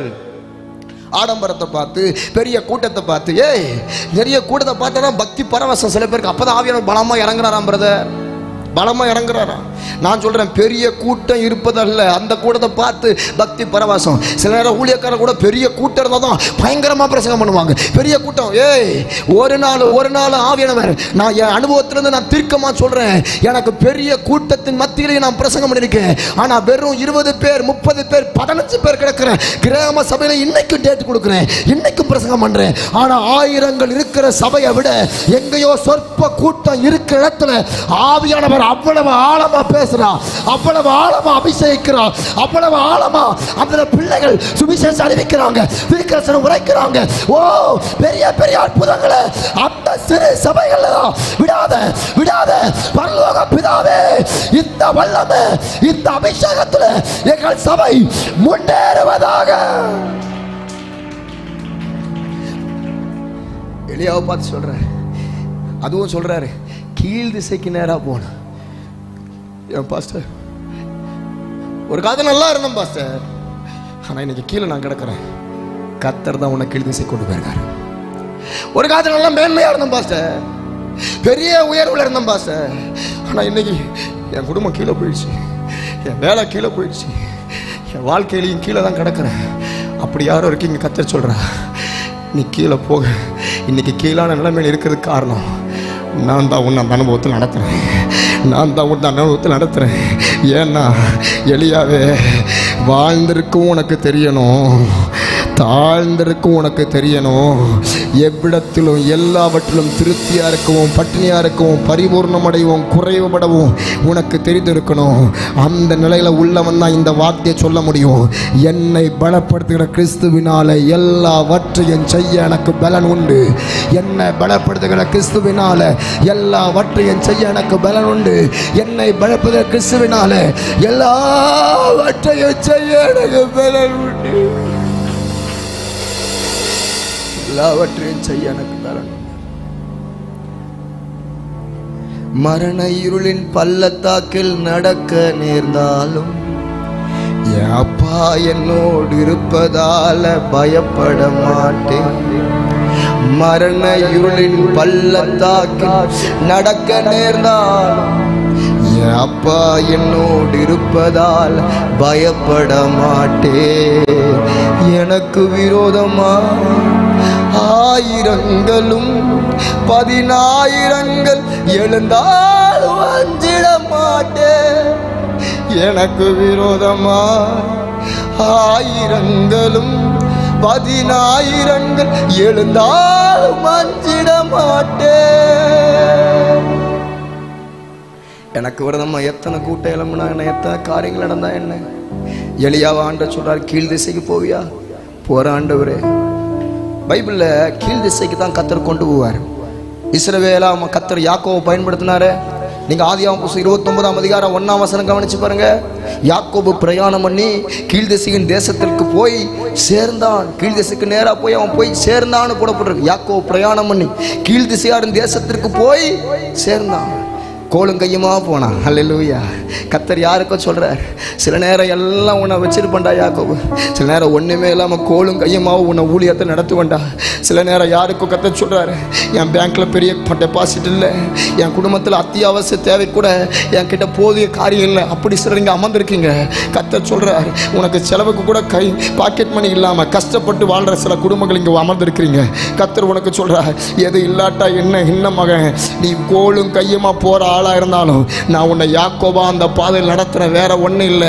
நீ கீழ் திசைக்கு நேரா போனா, யாக்கோபா கீழ் திசைக்கு நேரா போகும்போது, ஆண்டவரே நல்ல ஸ்தானத்தில் என்ன வச்சிருந்தீங்க, ஏன் எனக்கு இந்த கீழ் திசைக்கு நேரா போக வச்சுங்க?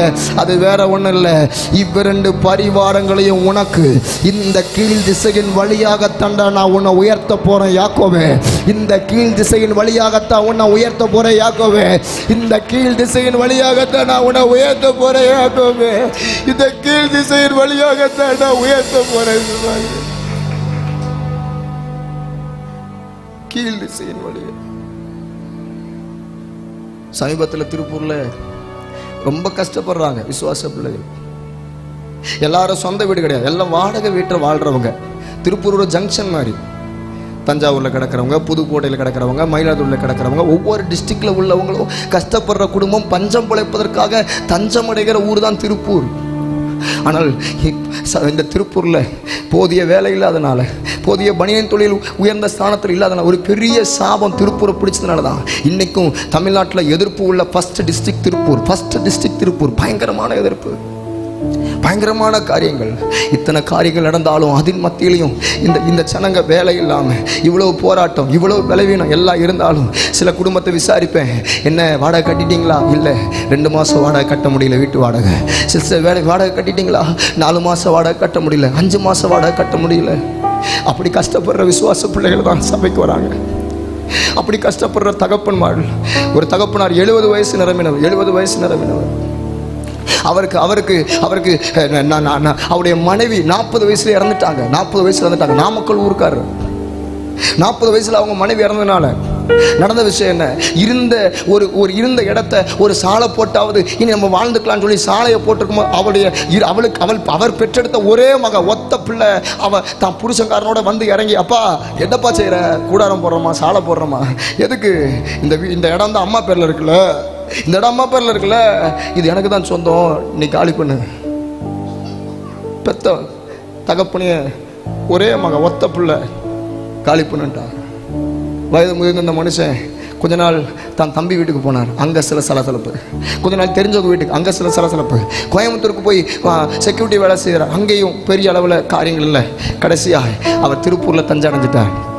எங்கள் சபையை தேடி வந்தார். இன்றைக்கி எனக்கு 2-2.5 வருஷமாக, அவருக்கு 70 வயசு, 2-2.5 வருஷமாக வராரு. இங்கே செய்கிற ஊழியம் தாங்க, திக்கற்ற பிள்ளைகளை தாங்குறோம். ஆகார ஊழியம், தொழுநோயாளிகள், குஷ்டரோகிகள், 50 குஷ்டரோகிகள் கை கால் அழுகி, அதெல்லாம் நீங்கள் வீடியோவில் யூடியூப்பில் சில பேர் நீங்கள் பார்க்கலாம். அதை நீங்கள் நான் முடிஞ்சதை பாஸ்டமாக அப்படி அனுப்புகிறேன்.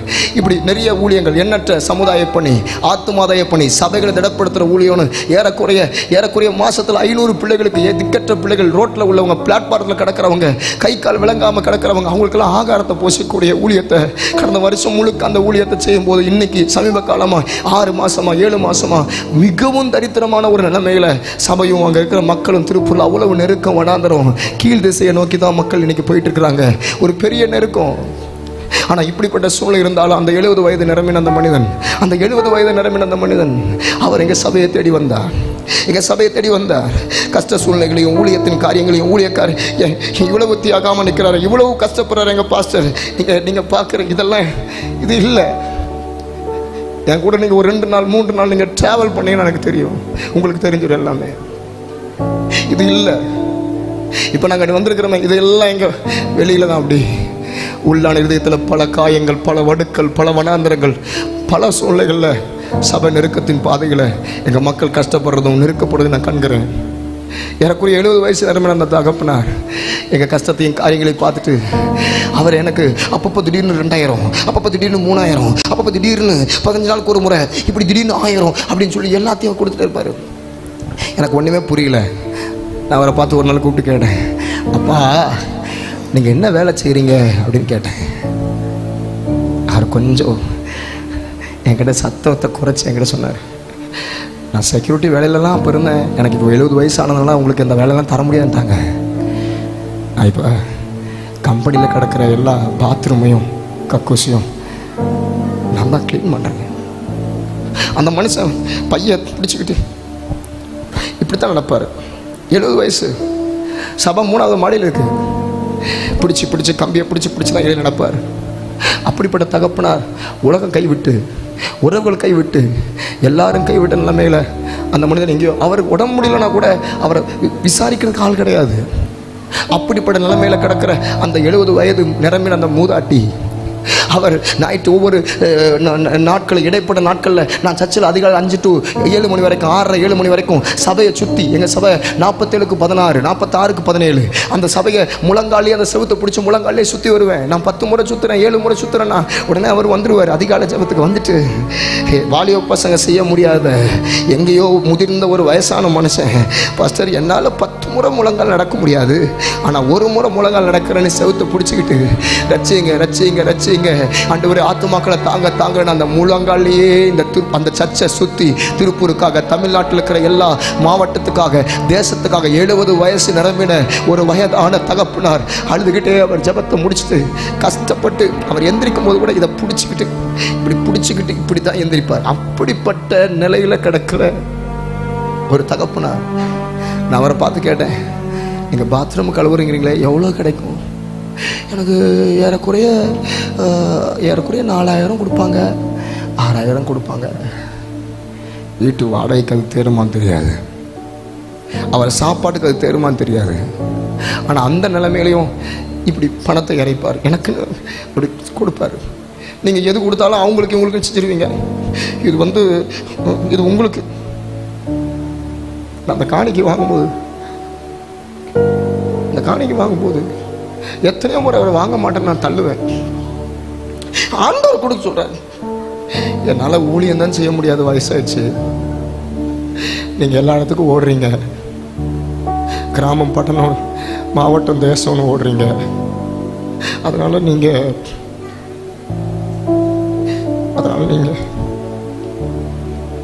ஒரு நாள் ஞாயிற்றுக்கிழமை சபை முடிஞ்சவொடனே என்கிட்ட வந்தார்.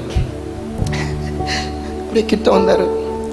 நான் கேட்டேன், என்னப்பா, என்ன ஜெபிக்கணுமா? ஆமாம், என்ன ஜெபிக்கணும்? அவர் என்னை பார்த்து அழுதுகிட்டே சொன்னார், முந்தி மாதிரி என்னால் 2.5 மணி நேரம் 3 மணி நேரம் முழங்காலில் ஜெபிக்க முடியல. என்னால் 2.5 மணி நேரம் 3 மணி நேரம் முழங்காலில் நான் அழுது ஜெபம் பண்ணுவேன். தினமும் 2:30 மணிக்கு 3:30 மணிக்கு ஜெபம் பண்ணுவேன். அதிகாலையில் தேசத்துக்காக, சபைக்காக, எல்லாத்துக்காகவும் ஜெபம் பண்ணுவேன். ஆனால் எனக்கு இப்போ வயசாயிடுச்சா, 3/4 மணி நேரம் கூட என்னால் முழங்காலில் நிற்க முடியல பாஸ்டர். 3/4 மணி நேரம் கூட உங்களுக்காக நான் முழங்காலில் நிற்க முடியல. என்னை ரொம்ப உடைச்ச சாட்சி என் தகப்பனார். 70 வயசு.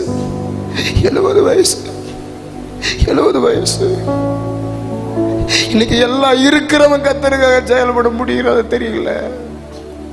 ஒண்ணு இல்லாத ஒரு மனுஷன், அவன் செத்து போனா புதைக்கிறது கூட எங்களுக்கு தெரியல. யாரை கூப்பிடுறது தெரியாது, எவங்களை கூப்பிடுறது தெரியாது, எப்படி அவன் நடக்கப்படுவான்னு தெரியாது.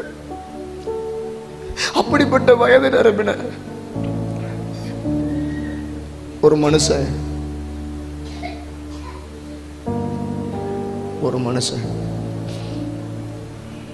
திரண்ட ஆஸ்தி, உயர்ந்த கல்வி, செல்வாக்கு மிக இருப்பின்.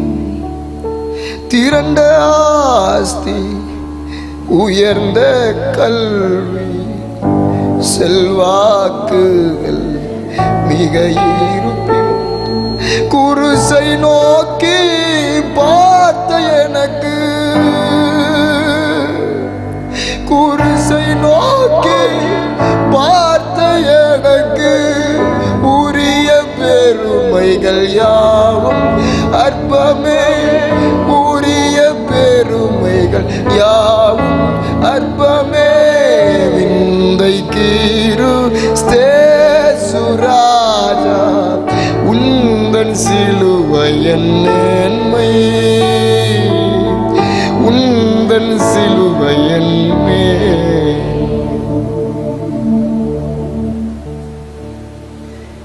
கீழ் திசைக்கு போறியா? கர்த்தர் கீழ் திசைக்கு போச்சோன்னு போவியா யாக்கோபே? நான் போவேன். கண்ணீரின் பள்ளத்தாக்கு போவியா? நான் போவேன். உனக்கு இருக்கிறது சொற்பந்தான், ஆனா அந்த நிலைமையிலையும் நீ அவர் ஊழியத்துக்காக, அவர் ராஜ்யத்துக்காக நீ பயணிப்பியா? நான் பயணிப்பேன். அதுலதான் யாக்கோப இப்ப 2 பரிவாரத்தோட எவனை மாத்தினார். ஆபிரகாம் ஆடுகளை நம்பி போனான். ஈசாக்கு அப்பாவின் ஆஸ்தியை நம்பி போனான். யாக்கோபு ஆண்டோடைய வார்த்தையை நம்பி, கிருபையை நம்பி போனான். கர்த்தர் யாருக்கும் சொல்ற, ஆஸ்தி அல்ல, ஆடுகள் அல்ல, அப்பாவுடைய கிருபை, அப்பாவுடைய வார்த்தை உங்களை நடத்தும். ஆண்டவர் உங்களை கைவிட மாட்டார். ஆண்டவர் உங்க ஊழியத்தை கைவிட மாட்டார். ஆண்டவர் ஒரு நாள் உங்களை விட்டு விலகிட மாட்டார் சிஸ்டர், உங்களை விட மாட்டார். அதனாலதான் கீழ் திசை. எலியா கேட்டிருக்கணும், என்ன ஆண்டவரே, நான் எவ்வளோ பெரிய ப்ராஃபட் தெரியுமா, எவ்வளோ பெரிய தீர்க்கதரிசி தெரியுமா, கீழே போக சொல்கிறீங்களே, கீழ்ப்படிங்களா?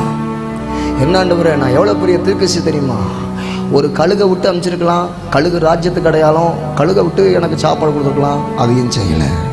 சரி, ஒரு புறாவையாவது அனுப்பிச்சிருக்கலாம், பரிசுத்தாவி, அதுக்கு அடையாளம், பரிசுத்துக்கு அடையாளம், அதையும் இருக்கலாம், அதையும் நீங்கள் செய்யலை. ஒரு காக்காயை விட்டு எனக்கு சோறு கொடுக்குறீங்களா ஆண்டவரே? கேட்க மாட்டான், கீழ்ப்படிவான், கீழ்ப்படிவான். நீ எந்த நிலையில் இருந்தாலும் கர்த்தர் என்ன சொல்றாரு, நான் கீழ்ப்படி ஆயத்தம். ஒவ்வொரு வாரம் உங்கள் சபையில் வார்த்தை வருதா? உன் தாய், ஆவிக்குரிய தாய் வசனத்தை சொல்கிறாங்களா? சகோதரி வசனத்தை சொல்லி இப்படி செய்யுங்க, இப்படி செயல்படுங்கிறாங்களா? வயசை பார்க்காம, இடத்த பார்க்காம, சூழலை பார்க்காம நாங்கள் கீழ்ப்படுகிறோம் சிஸ்டர், நாங்கள் கீழ்ப்படுகிறோம் பாஸ்டம்மா, நாங்கள் கீழ்ப்படி எங்களை ஒப்பு கொடுக்குறோன்னு வார்த்தைக்கு எவ்வளவுக்கு எவ்வளோ கீழ்ப்படுகிறியோ. மீண்டும் கர்த்தருடைய வார்த்தை எலியாவுக்கு வந்துச்சு.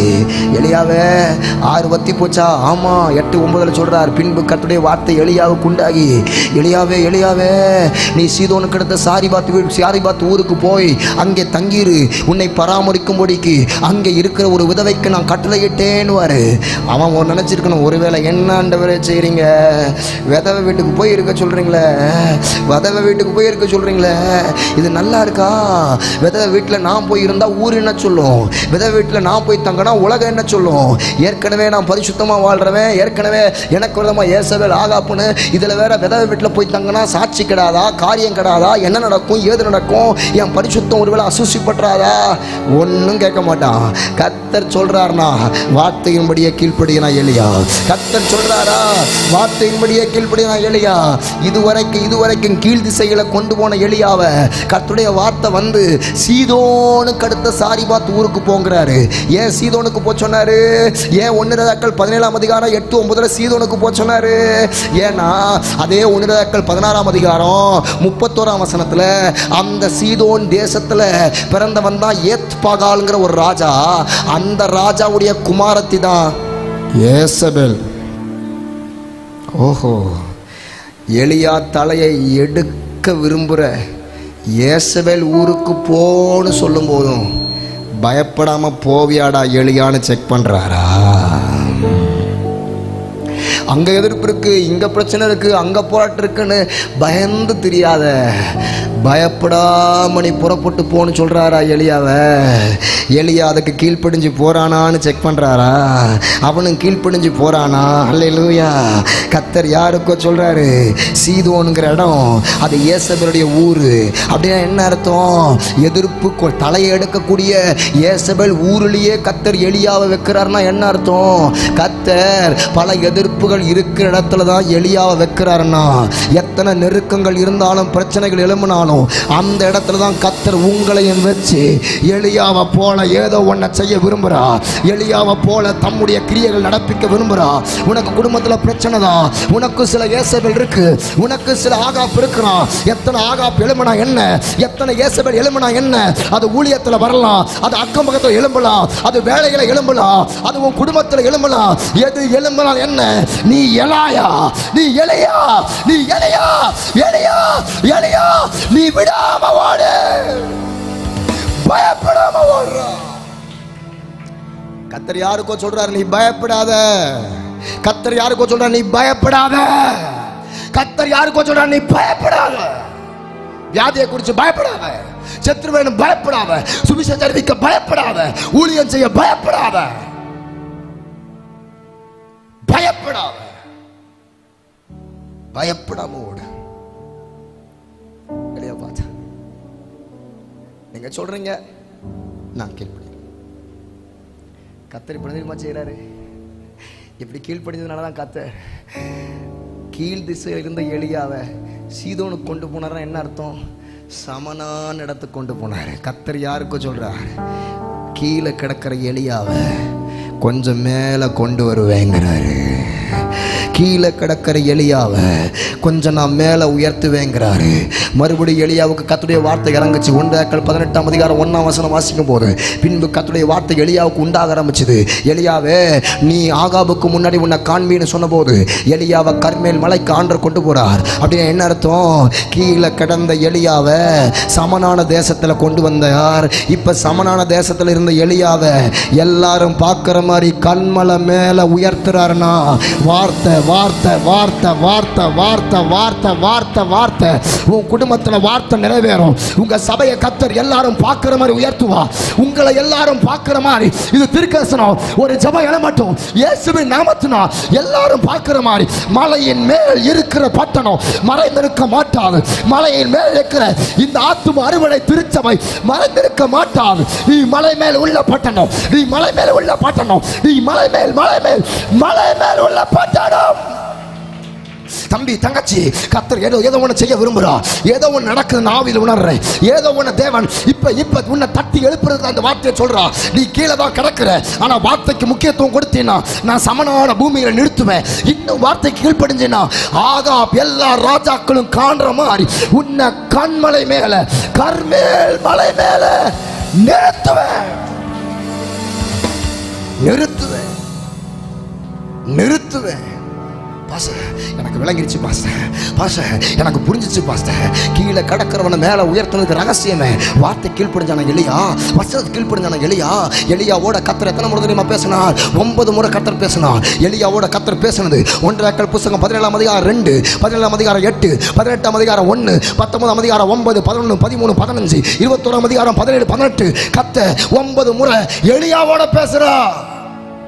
9 முறை பேசுறார். 9 முறை வார்த்தை நம்புது. அப்படி என்ன அர்த்தம்? இந்த திருச்சபைக்கு கர்த்தர் 9 முறை ஏன் இந்த காரியத்தை பேசுறான்னா, அது வேற ஒண்ணு இல்லை. வார்த்தை 9 முறை பேசுறது காரணம் என்ன? ஆவியின் கனி 9, ஆவியின் கனி 9, வரங்கள் 9. இந்த சபைகளை இதுவரைக்கும் வரங்கள் நடத்தப்படாதவங்க, இதுவரைக்கும் கனியில கசப்பு வெறுப்போடு இருக்கிறவங்களாம் எல்லாத்தையும் மாத்தி அன்பு, சந்தோஷம், சமாதானம், நீடிய பொறுமை, நற்குணம், தயவு, சாந்தம், இச்சையடக்கம், விசுவாசம். எனக்குள்ள கசப்பு வேறோட பிடிக்க எறிகிறேன் பாஸ்டர். எனக்கு கொடுக்குற கசப்பு வெறுப்பு தூக்கி எறிகிற இயேசுவின் நாமத்தினால். சகோதரிமார்கள் ஒற்றுமை வரட்டும், ஒருமனம் வரட்டும், பரிசுத்தம் வரட்டும், தாழ்மையில மட்டும் சகோதரருக்குள்ள இச்சை அடக்கும், கர்த்தரை தேடுற அந்த உறவு வைராக்கியம் மட்டும் இயேசுவின் நாமத்தினால். ஏன் 9 முறை? ஏன் 9 முறை? ஏன் 9 முறை?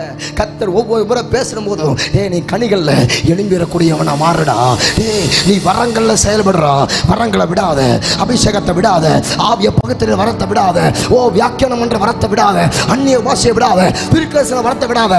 யாரெல்லாம் கை வைக்கிறீங்களோ, நீ கை வைக்கும் போது அங்க வியாதி நீங்கணும், சுகாடையணும், பிசாசு ஓடணும். வரங்களை கேளு. இத்தனை வருஷம் சபைக்கு வந்த ஒவ்வொரு தேவ பிள்ளையும் வரங்களை கேளு. வரங்கள் ஏதோ பாசமாக கூடியது, வரங்கள் ஊழியக்காரனுடைய வேலை, பிசாசு வேண்டது அவங்க வேலை சொல்லாத. விசுவாசிகள் நடக்கிற அடையாளங்கள் ஆவன. என் நாமத்தினால பிசாசுகளை துரத்துவார்கள், சர்ப்பங்களை எடுப்பார்கள், தேள்களை மிதிப்பார்கள், சாவுக்கு எது கொடுத்தாலும் அதை விட அணுகாது. வசனம் வசனம் வார்த்தையை பிடிக்கிற ஒவ்வொரு தேவ பிள்ளையும் வரங்கள்ல வா, கனிகள்ல வா, கனிகளும் மரங்களும் காரியங்களையும் நிலைத்திரு. இத்தனை வருஷம் சபைக்கு வந்துக்கிட்டு வரம் இல்லாத விசுவாசியா, சத்த விசுவாசியா வாழாத. வரம் யாருக்கு வரும்? தாகம் உள்ளவனுக்கு தான் வரும். கேட்கணும், கேட்கணும், விம்மி விம்மி அழணும். என்னை நிரப்புங்க, என்னை பயன்படுத்துங்க, என்னை ஊழியக்காரனா பார்த்துங்க, என் பிள்ளைய ஊழியக்காரனா ஊழியக்காரிய பார்த்துங்க. வரம் வெளிப்படணும். அப்பா எனக்குள்ள கனியே இல்லப்பா, டக்குன்னு கோவப்படுறேன்ப்பா, டக்குன்னு எழுப்பிடுறேன்ப்பா. வார்த்தை எத்தனை முறை பேசினாலும் என்னால் அவங்கள மன்னிக்க முடியல, மறக்க முடியல. என்னால் அந்த சுபாவம், கசப்பு, வெறுப்பு, ஐயோ ஏண்டவரே, நீங்க ஏன் பாவத்தை மன்னிச்சிங்க, நீங்க என்னுடைய அக்கிரமங்களை மன்னிச்சிங்க, ஆனா நான் அவங்கள மன்னிக்க முடியாது, நான் நிக்கிறேனே. அப்பா எவனுக்கு நீ மன்னிக்கிறியோ அது உனக்கு மன்னிக்கப்படும் சொல்றீங்களே, எவனுக்கு நீ மன்னிக்கலையோ பரலோக ராஜ்யத்துல நீ நிற்கும் போது நியாய தீர்ப்பு நாள்ல அது உனக்கும் மன்னிக்கப்படாதுன்னு சொல்றீங்களே. நான் மன்னிக்கணும், நான் நேசிக்கணும், நான் அன்பு போராடணும். வீட்டில் உள்ள கணவன் துன்மார்க்கத்தனமா தான் இருக்கிறார், ஆனா அவரை நேசிக்க முடியலங்கிறீங்களே. ஐயோ என் குடும்பத்தில் ஐயோ இவங்க அவங்க அது ஆகாது இவங்க ஆகாது அப்படி சொல்றீங்களே, அப்ப யாருதான் அவங்க? யாருதான் ஆகும்? அவங்க ஆவி சரியில்லை, இவங்க ஆவி சரியில்லை, இது சரியில்லை, அது சரியில்லை. எவ்வளவு காலம் இப்படி? எவ்வளவு காலம்தான் இப்படி? எவ்வளவு காலம்தான் இப்படி? ஆண்டவர் கேட்கிறார், என்னோட இராதவன் எனக்கு விரோதியா இருக்கான், என்னோட சேர்க்காதவன் செதற அடிக்கிறான், ஆனா என்னோட இருந்தானா அவன் சேர்ப்பான். கர்த்தர் யாருக்கோ சொல்றார்.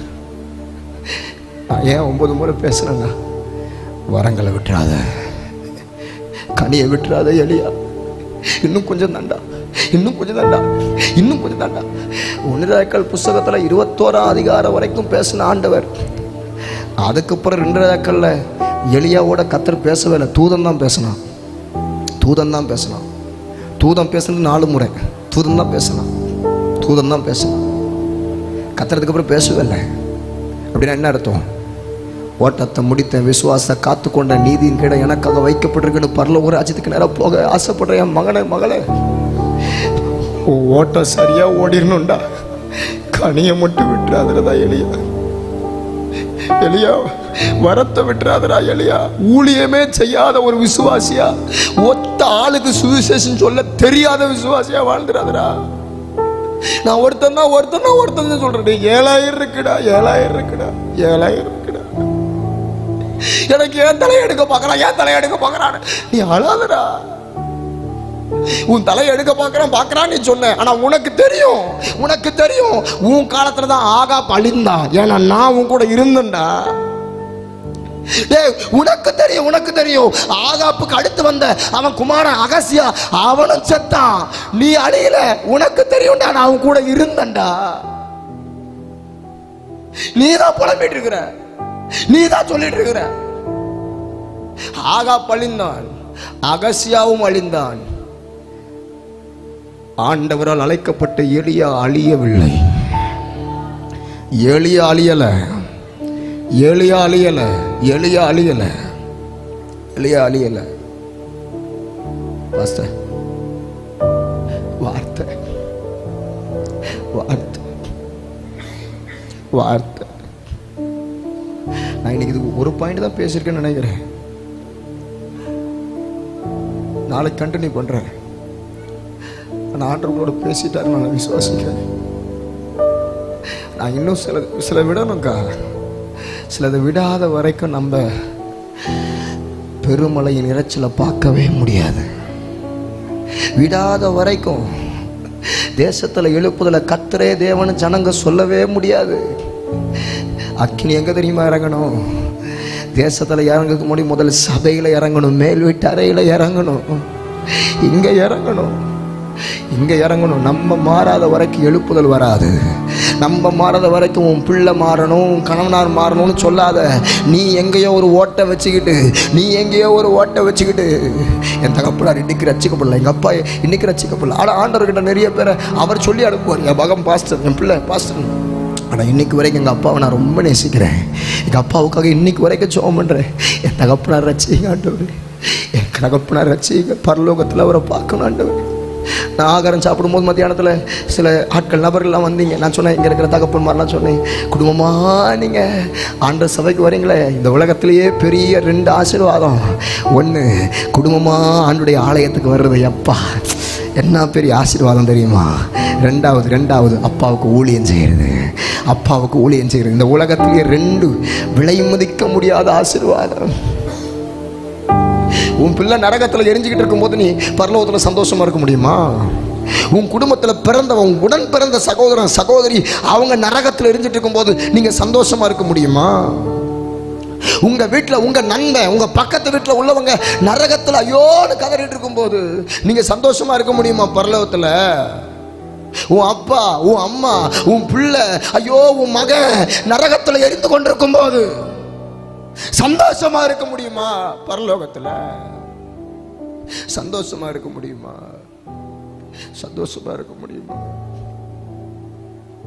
நான் ஒரு பாட்டு இப்படி எழுதிருக்கேன், அபிஷேகம் மலையாய் என்னை நினைக்குதே, என் ஆண்டவர் சேவை செய்ய ஏவுதே. அபிஷேகம் மலையா என்னை நினைக்குதே. என் ஆண்டவர் சேவை செய்ய ஏவுதே. எதற்காக என்னை தெரிந்து கொண்டீரோ அதற்காக நான் தொடர்ந்து ஓடுவேன். பாஸ்டர், புரிஞ்சுட்டேன் பாஸ்டர். என்னை எதுக்காக ஆண்டவர் பிடிச்சாரோ, இந்த சபை எதற்காக கர்த்தர் என்னை இங்கே கொண்டு உட்கார வச்சாரோ அதை நான் செய்து முடிக்கிறது நான் ஓடுவேன். அதை செய்து முடிக்க ஓடுவேன். பேதுரு படக நிரப்புன ஆண்டவர். வெறுங்கையா போன யாக்கோப, கீழ் திசைக்கு போன யாக்கோப, வார்த்தைக்கு கீழ்ப்படிஞ்சு போன யாக்கோப இவ்விரண்டு பரிவாரங்களை கொடுத்து உயர்த்தின ஆண்டவர். ஆண்டவர் வசனத்துக்கு கீழ்ப்படிந்து, வார்த்தை கீழ்ப்படிந்து கீழ் திசைக்கு போய் சீதோனுக்கு போய் கர்மேல் மலைக்கு போன அந்த எலியா வார்த்தைக்கு கீழ்ப்படிந்த போது கர்த்தர் வானம் திறந்து அவனுக்கு பெருமழையின் இறைச்சலை கொடுத்து அவனை ஆசீர்வதித்து கர்த்தரே தெய்வம்னு ஜனங்கள் சொல்லத்தக்கதாய் ஒரு உயர்வை கொடுத்த ஆண்டவர். எனக்கு முடிவெடுக்கிறேன் பாஸ்டர். வார்த்தை வசனம் நான் படிப்பேன். எனக்கு இங்கே தெரியும், இங்கே இருக்கிற சிலர், இங்கே இருக்கிற அநேகர்கள் சிலர் வேதத்தின் மேல பெரிய நாட்டம் இல்லாதவங்க இங்கே அமர்ந்திருக்கிறீங்க. கர்த்தர் யாருக்கும் சொல்றார், வேதத்தை படி, வசனம் படி. என்னுடைய திருச்சபையில என் பிள்ளைகளுக்கு சொல்லியிருக்கேன், வருஷத்துல ஆதியாகமத்துல வெளிப்படுத்தல் வரைக்கும் 3 முறை வேதத்தை முடிக்கணும். அதில் சிலர் கீழ்ப்படிவாங்க, பலர் கீழ்ப்படிய மாட்டாங்க. எனக்கு அது அவசியம் இல்லை. கீழ்ப்படிக்க அதான் வார்த்தைக்கு செவி கொடுக்குறேங்க. வருஷத்தில் 3 முறை. ஒரு கிறிஸ்தவத்தை விரோதிக்கிறவன் பைபிளை வருஷத்தில் 1 முறை 2 முறை முடிக்கிறான். தெரியுமா? கிறிஸ்தவத்தை விரோதிக்கிற கூட்டம், குறை கண்டுபிடிக்க, தவறா இயேசுவை குறித்து பிரச்சாரம் பண்ண, இயேசுவை சொந்த இரட்சகராக ஏற்றுக்கொண்டு இயேசுவின் பிள்ளையா வார வாரம் சர்ச்சைக்கு வரேன், கர்த்தரை ஆராதிக்கிறேன், காணிக்க போட்டு போறேன்னு சொல்லிட்டு அந்த மேலோட்டமான கிறிஸ்தவனை வாழ்ந்து விடாத. கிறிஸ்தவத்தை குறை கண்டுபிடிக்கிறதுக்காக வேதத்தை படிக்கிறவனை வருஷத்துக்கு 2 முறை 1 முறை படிப்பான்னா நீ நானும் எவ்வளவு வேகமா படிக்கணும், நீ நானும் எவ்வளவு வெறித்தனமா படிக்கணும். ஜான்சன் என்று சொல்லுகிற ஒரு தேவ மனிதன் 20-21 வயது காலகட்டத்தில் அவர் இயேசுவை வெறித்தனமா இயேசுவை ஏற்றுக்கொண்டார். பயங்கரமா வேதத்தின் மேல வெறித்தனமானார். இவர் வேதத்தில் பயங்கர வெறித்தனமா இருந்த போது அங்க இருக்கிற காலேஜ் ப்ரொஃபஸர் ஆண்டவர் பைபிள் காரியம் ஓடிக்கிட்டு இருக்கிறான்னு சொல்லிட்டு இவரை ஒரு அறையில பூட்டி விட்டார்கள். நடந்த விஷயம் என்ன? இவர் அறையில போட்டு தேவையான வேண்டும் போது ஆகாரம் கொடுப்பாங்க, வேண்டும் போது தண்ணி கொடுப்பாங்க. நீ வேதம் ஓடுறா, அதை சலிச்சு போகணும்னு சொல்லி அந்த வேத புஸ்தகத்தோடு அவனை பூட்டி போட்டு விட்டார்கள். ஏறக்குறைய 25-26 வயது கொண்ட இந்த வாலிபன் வெறித்தனமாய் வேதத்தை படிக்க ஆரம்பித்தான். ஏறக்குறைய 190-200 நாட்கள், 192 பிளஸ், ஏறக்குறைய 170-200 நாட்கள் ஏறக்குறைய. அதன் பிறகு அவனை வெளியே கொண்டு வந்தார்கள். அந்த 200 நாள்ல இந்த முழு வேதாகமத்தை 40 முறை முடித்து விட்டார். முழு வேதாகமத்தை 40 முறை முடித்து விட்டார். வெறித்தனமாய் கர்த்தரை தேடினார். வெறித்தனமா தேவனை தேடுற மனுஷன். அவர் கையிட்டு யார் மேலாம் அத்தனை பேரும் சுகம் அடைகிறாங்க. அத்தனை பேத்துக்கு அற்புதம். ஒரு நாள் ஆண்டவர் சொன்னார், நான் உன்னை கால் நீட்டாதீங்க. ஒரு நாள் ஆண்டவர் சொன்னார், நான் உன்னை எடுத்துக்கொள்ள போறேன். உன்னை நான் எடுத்துக்கொள்ள போறேன். பரிபூர்ணம் அடைந்தது பரிசுத்தத்தில், ஊழியத்தில், எல்லாத்துலேயும் பரிபூர்ணம் அடைந்த அந்த வாலிபன் நான் உன்னை எடுத்துக்கொள்ளப்பட போறேன்னு சொன்னபோது குறிப்பிட்ட 40 வயதுக்குள்ளாகவே தேவன் அவரை எடுத்துக்கொண்டார். இந்த தேதி, இந்த நேரம், இந்த சமயம்னு அவர் டைரியில் எழுதியிருந்தது போலவே பரலோகத்துக்கு போய் சேர்ந்தார். நம்மளாம் இன்னும் பரிபூர்ணம் அடையலை. அதுதான் இங்கே இருக்கிறோம். நம்மளாம் இன்னும் வேதத்தின் மேலே பெரிய நாட்டம் இல்லை. அதனால தான் இன்னும் எழுப்புதல் வரல. நல்லா உன்னை கவனிங்க. எங்க வார்த்தை நிரம்புகிறதோ அங்கேதான் அற்புதங்களும் பிறக்கும். எங்கே படகில் வார்த்தை அனுப்பினாரோ அந்த படகில் தான் அற்புதம். இந்த நாள் அந்த வார்த்தைக்கு உங்கள் குடும்பத்திலே உங்கள் சபைகளை முக்கியத்துவம் கொடுங்க. கர்த்தர் அற்புதங்களை செய்வாராக. எல்லாரும் கண்களை மூடுவோம்.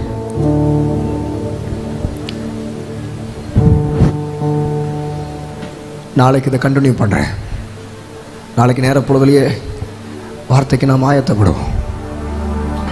ஆண்டவர் சமத்தோடைய ஒப்பு கொடுக்கலாம். ஆண்டவரே, இதை நீங்கள் அர்ப்பணிக்கிற நேரம், யாரையும் பார்க்காம, நான் எலியாவா, நான் ஒரு யாக்கோபா, நான் ஒரு பேதுருவா, உங்கள் வார்த்தைக்கு நான் முக்கியத்துவம் கொடுப்பேன். ஆண்டவரே, வார்த்தை தான் என் படகை நிரப்பும், வார்த்தை தான் என் வீட்டை நிரப்பும், வார்த்தை தான் என் சந்ததியை ரட்சிக்கும், வார்த்தை தான் உலர்ந்த எலும்புகளை உயிரோட எழுப்பும். வார்த்தை வார்த்தை வார்த்தை வார்த்தை வார்த்தை. இது உங்களுடைய நேரம். நான் ஒரு பெரிய ஆர்ப்பரிப்போடு நான் இதை முடிக்க விரும்பல. தேவ பிரசன்னத்தை புரிஞ்சு சில பேருடைய கண்களில் கண்ணீர் துளிகளோட வார்த்தை இறங்க சில பேர் உடைக்கப்பட்டீங்க. பாஸ்டர், நான் எனக்கு சில பேர் மேல அந்த கசப்பு இருக்கு பாஸ்டர். சில பேர் மேல எனக்கு மன்னிக்கவே முடியல. ஏன்னா அவ்வளவு பண்ணிட்டாங்க பாஸ்டர் அவங்க. ஆனா நீங்க மன்னிக்க சொல்றீங்க, நீங்க மன்னிக்க சொல்றீங்க. எப்படி பாஸ்டர் முடியும்? சிஸ்டர் பிரதர், சிலுவையை பார்த்தா எல்லாமே முடியும். சிலுவையை பார்த்தா எல்லாமே முடியும்.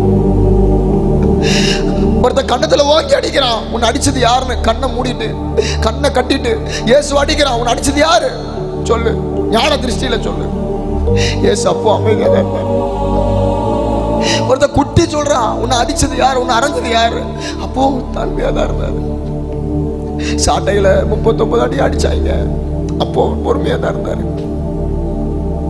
கல்வாரி சிலுவையில நீ இயேசுவானால், நீ தான் மேசியாவானால் கீழே இறங்கி வா காரியங்களை பேசுற, அப்போ ஆண்டு அமைதியா பரியாசம் பண்ற குடும்பங்கள் மத்தியில அமைதியா இருந்தாரு.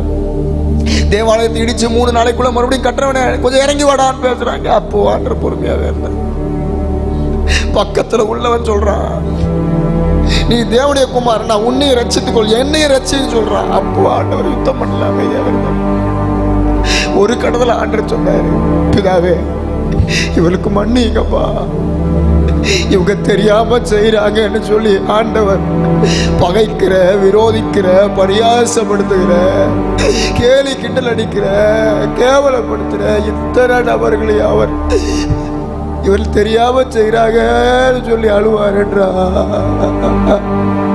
அழுவாருன்றா. அக்கா, அண்ணே, தம்பி, தங்கச்சி, மன்னிச்சிடுறா, மறந்துடுறா,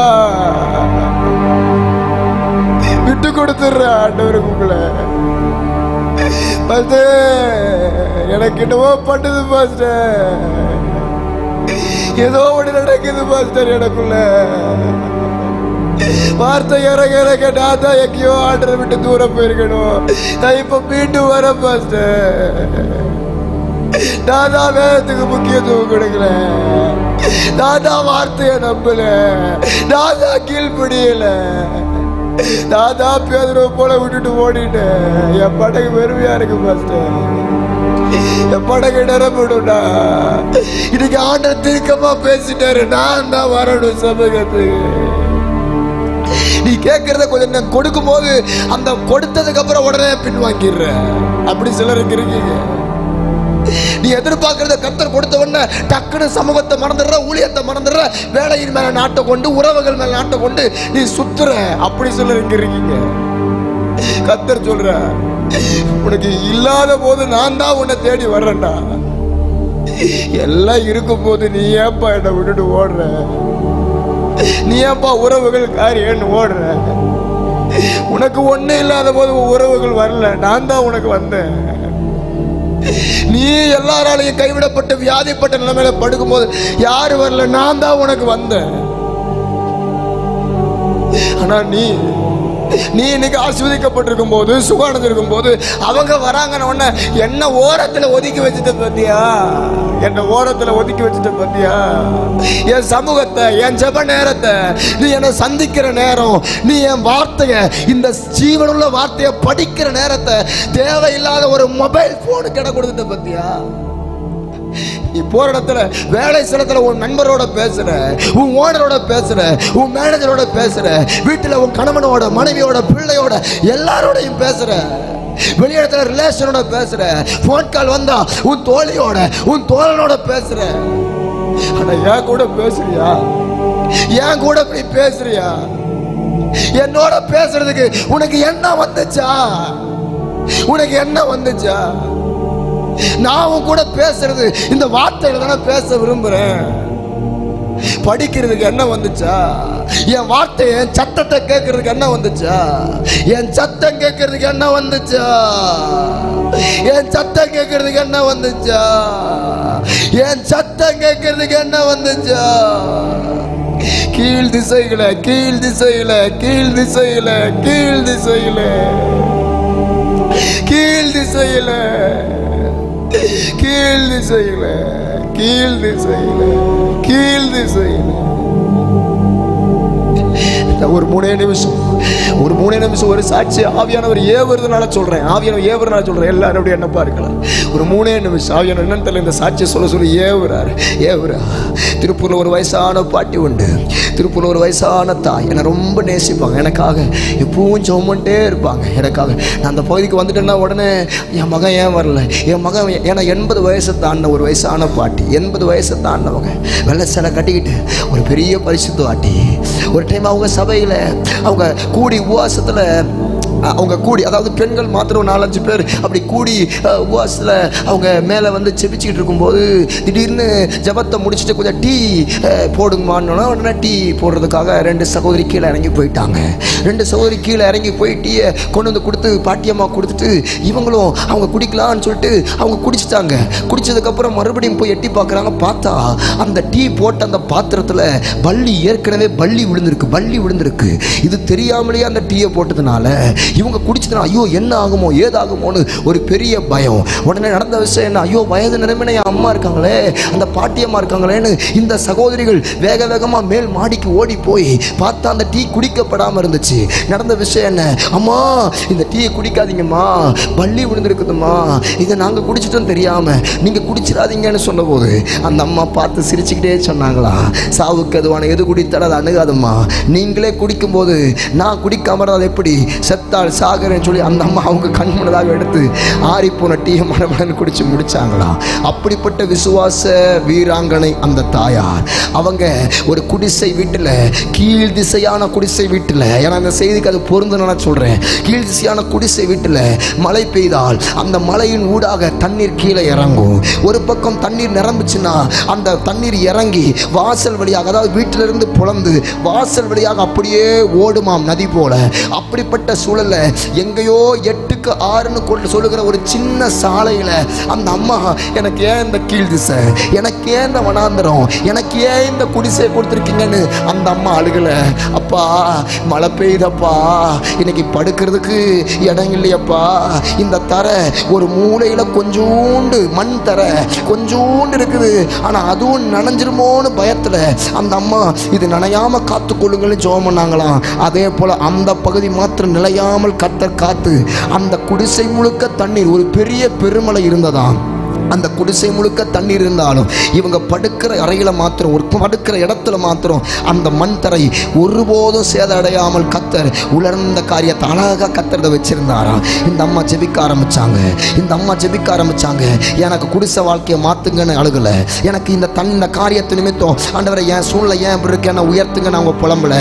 இந்த நிலைமையிலையும் நான் கீழ் திசையில் இருந்தாலும் அப்பா நான் உங்களை பார்க்கணும்ப்பான்னு அழுதாங்களாம். நான் உங்களை பார்க்கணும்ப்பா, ஏன்னா வனாந்தரத்தில் போல இஸ்ரவேல் ஜனங்கள் நடத்துனீங்களே, அந்த ஜனங்க கூடவே மேகசமா கிறிஸ்தவமா நீங்க வந்தீங்களே, அதே போல நீங்க என் கூட இருக்கிறீங்களா? நான் ஏழை விசுவாசி தான், நான் ஏழை பாட்டி தான், ஏழை பிள்ளை தான், ஆனாலும் நீங்க என் கூட இருக்கீங்களா? எல்லாரும் சொல்றாங்களே நான் உங்களை பார்க்கணும் பார்க்கணும் பார்க்கணும், நான் உங்களை பார்க்கணும்பா, நான் உங்களை பார்க்கணும். அந்த நிலைமையிலையும் கண்களில் கண்ணீரோடு மணிக்கணக்காய் அழுது அழுது அழுது அழுது அந்த தாயார் அப்படியே மயங்கி கீழே விழுந்து விட்டார்கள். ஏறக்குறைய குறிப்பிட்ட நேரம் கழிச்சு அவங்க கண்களை திறந்து பார்த்தா திடீர்னு அவங்க கண் முன்னதாக அந்த பெருமலை ஒரு பட்சம் இருந்தாலும் தண்ணீர் அப்படியே வடிந்து ஓடிக்கொண்டே இருந்தாலும் அந்த இடத்துல இவங்க கண்களை படுத்த வண்ணமாகவே கண்களை முழித்து பார்த்தபோது அழகான 2 பாதங்கள் அந்த குடிசை வீட்டில் பார்க்கிறார்கள். இந்த கண்கள் முன்னதாக 2 பாதத்தை இவங்க பார்த்தபோது கண்களை இப்படி ஏறிட்டு பார்த்தாங்களா, பார்த்தா அந்த குடிசை வீட்டில் இயேசு கிறிஸ்துவானவர் நின்று என் மகளேன்னு சொல்லி அந்த தாயாருக்கு தரிசனம் கொடுத்து முன்னதாக அந்த இயேசு மறைந்து போனாரா. உடனே இந்த அம்மா அப்பா போயிடாதீங்க அந்த பாதத்தை பிடிக்குமோ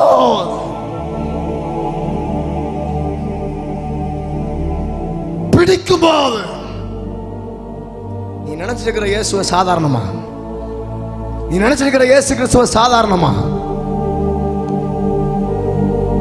அந்த அம்மா பார்த்து கேட்டேன், என்னம்மா பண்ணீங்க?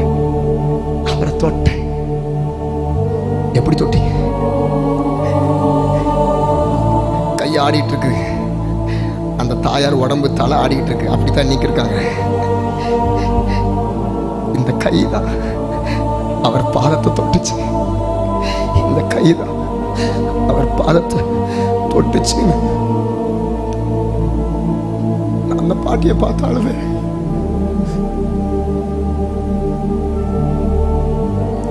அந்த பாட்டியை பார்த்தாலும்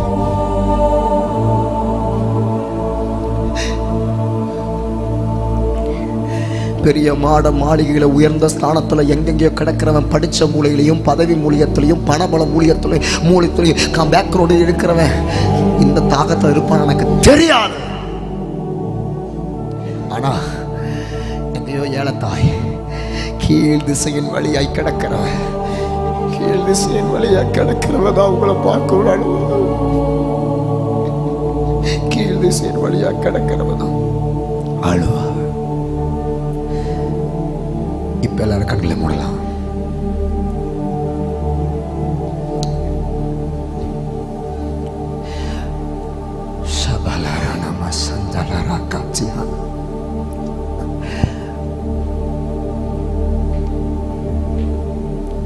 அபிஷேகம் மலையாய் என்னை நினைக்குதே, என் ஆண்டவர் சேவை செய்ய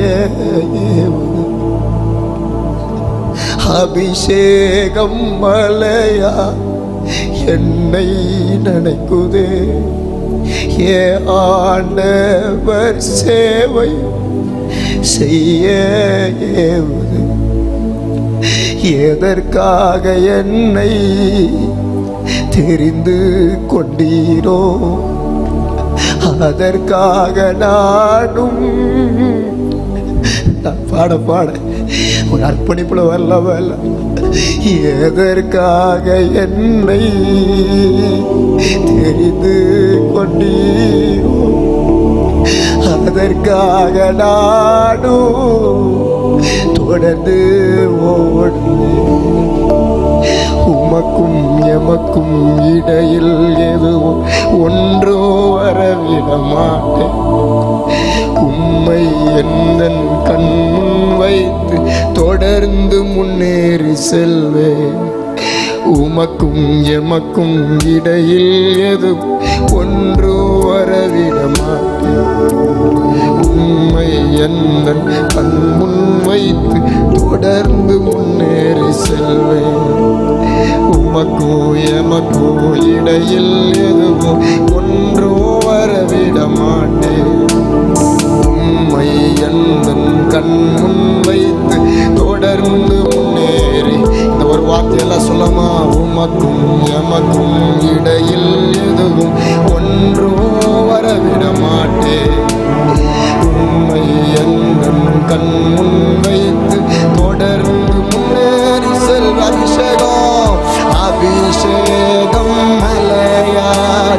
என்னை நினைக்குதே. ஆண்டவர் சேவை செய்ய ஏவுதே. அபிஷேகம் மலையா என்னை நினைக்குதே. ஆண்டவர் சேவை செய்ய ஏவுதே. எல்லாரும் சத்தம் அபிஷேகம் அபிஷேகம் மலையா சொல்லுங்க. ஆண்டவர் சேவையை செய்ய ஆண்டவர் சேவை செய்ய இன்னொரு விஷயம் எல்லாரும் அபிஷேகம் அபிஷேகம். ஓ பிரதர், இந்த வார்த்தையை சொல்ல சொல்ல ஆண்டவர் உன்னை தொட்டுட்டாரு. ஆண்டவர் உன்னை தொட்டுட்டாரு. அவர் சேவை செய்ய அவர் சேவை செய்ய ஒரு ஏலத்தாய் அந்த தாயா ஏழை குடிசை வீட்டுல இருந்தாலும் அவங்க தெருவா நடந்தாங்க. சாப்பாட்டுக்கு வழி இல்லாம இருந்தவங்க, சாப்பாட்டுக்கு வழி இல்லாம இருந்தாங்க. ஒரு நல்ல ஒரு மகிமையான வீடு இல்லாதவங்க தெருவா நடந்தாங்க. அந்த ஏலத்தாய் சுவிசேஷம் அறிவிச்சாங்க. எத்தனையோ முறை அந்த தாயுடைய சேரையை கிழிச்சாங்க. எத்தனையோ பேரை நீ சுவிசேஷம் அறிவிக்க கூட எதிர்த்தாங்க. எதையுமே பார்க்காம ஒரு ஏலத்தாய் ஒரு வயசான அம்மா சுவிசேஷம் அறிவித்து கர்த்தருக்காக கடைசி வரைக்கும் ஓட்டத்தை நிறைவேற்றி முடிப்பாங்கன்னா நீங்க ஓடுங்க பிரதர், நீங்க ஓடுங்க சிஸ்டர், நீங்க சுவிசேஷம் அறிவிங்க. நீங்க அப்பா சமூகத்துல அபிஷேகம் மலையா இப்ப உண்மையில இறங்கட்டும். ஆண்டவர் சேவை செய்ய இந்த ஆத்தும அறுவடை சபையில சில பேர் வேணும், சில பேர் வேணும். ஏன் சாந்தி பாஸ்டமா இதை ஏன் இந்த கூட்டம் வச்சாங்க? ஏன்னா நான் சாவறதுக்குள்ள சில பேரை எழுப்ப முடியாதா? நான் சாவறதுக்குள்ள என் மகளை, என் வீட்டை, என் சபை பிள்ளைகளை, என் வாலிப தம்பிகளை, என் தங்கச்சிகளை எழுப்ப முடியாதா? ஓ இப்ப நான் ஊழியம் செய்ய என்ன அர்ப்பணிக்கிறேன் ஆண்டவரே. நான் ஊழியம் செய்ய என்ன ஒப்பு கொடுக்கிறப்பா. ஆண்டவர் சேவை செய்ய பாஸ்டர் என்ன ஆண்டவர் தொட்டுட்டாரு. பாஸ்டர் என்ன தேவன் தொட்டுட்டாரு. பாஸ்டர் நான் ஆண்டவர் சேவை செய்ய என்ன அர்ப்பணிக்கிறேன், என்ன அர்ப்பணிக்கிறேன். ஓ ரபகரணம சந்தலரணா. எதற்காக என்னை தெரிந்து கொண்டீரோ அதற்காக நான் தொடர்ந்து ஓடுவேன். எதற்காக எங்களை தெரிந்து கொண்டீரோ அதற்காக நாங்கள் தொடர்ந்து உமக்கும் எமக்கும் இடையில் எதுவும் ஒன்றோ வரவிட மாட்டேன். உண்மை என்பன் ஓ அவருக்கு உனக்கு இடையில உன் உறவோ, உன் வேலையோ, உன் குடும்பமோ, உன் பிள்ளையோ, உன் மனைவியோ, உன் கணவனோ யாருக்கும் பெரிய முக்கியத்துவம் கொடுக்காத. அவருக்கு உனக்கு இடையில ஒருத்தரை வரவிடாத.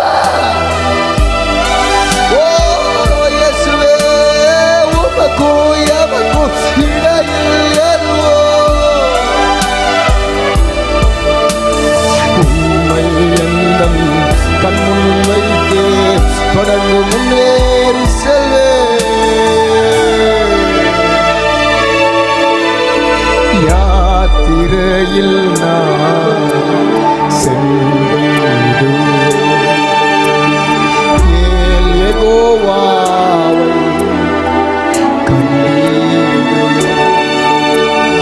யாத்திரையில் நான்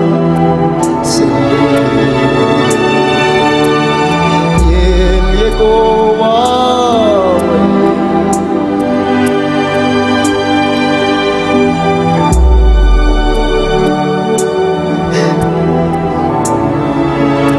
பரலோகம் போடுப்பா, எங்களை கைவிட்டுறாதீங்கப்பா.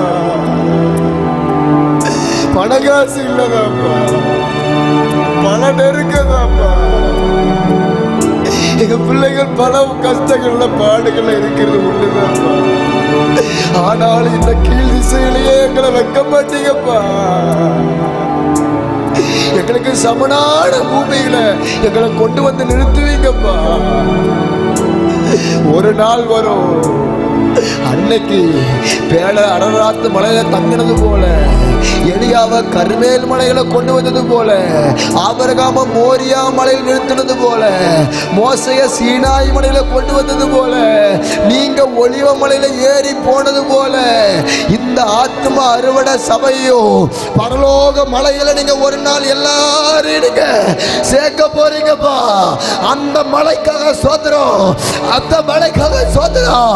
ஓ தங்கச்சி, ஓ தம்பி, நீ ஒரு ஆளா போயிடாத. உன் மூலியமா எத்தனை தேவன் எல்லாரும் சொல்லத்தக்கதா அந்த பரலோக மலையில எலியாவை போல எல்லாரையும் சேர்த்து விடு, சேர்த்து விடு, சேர்த்து விடு.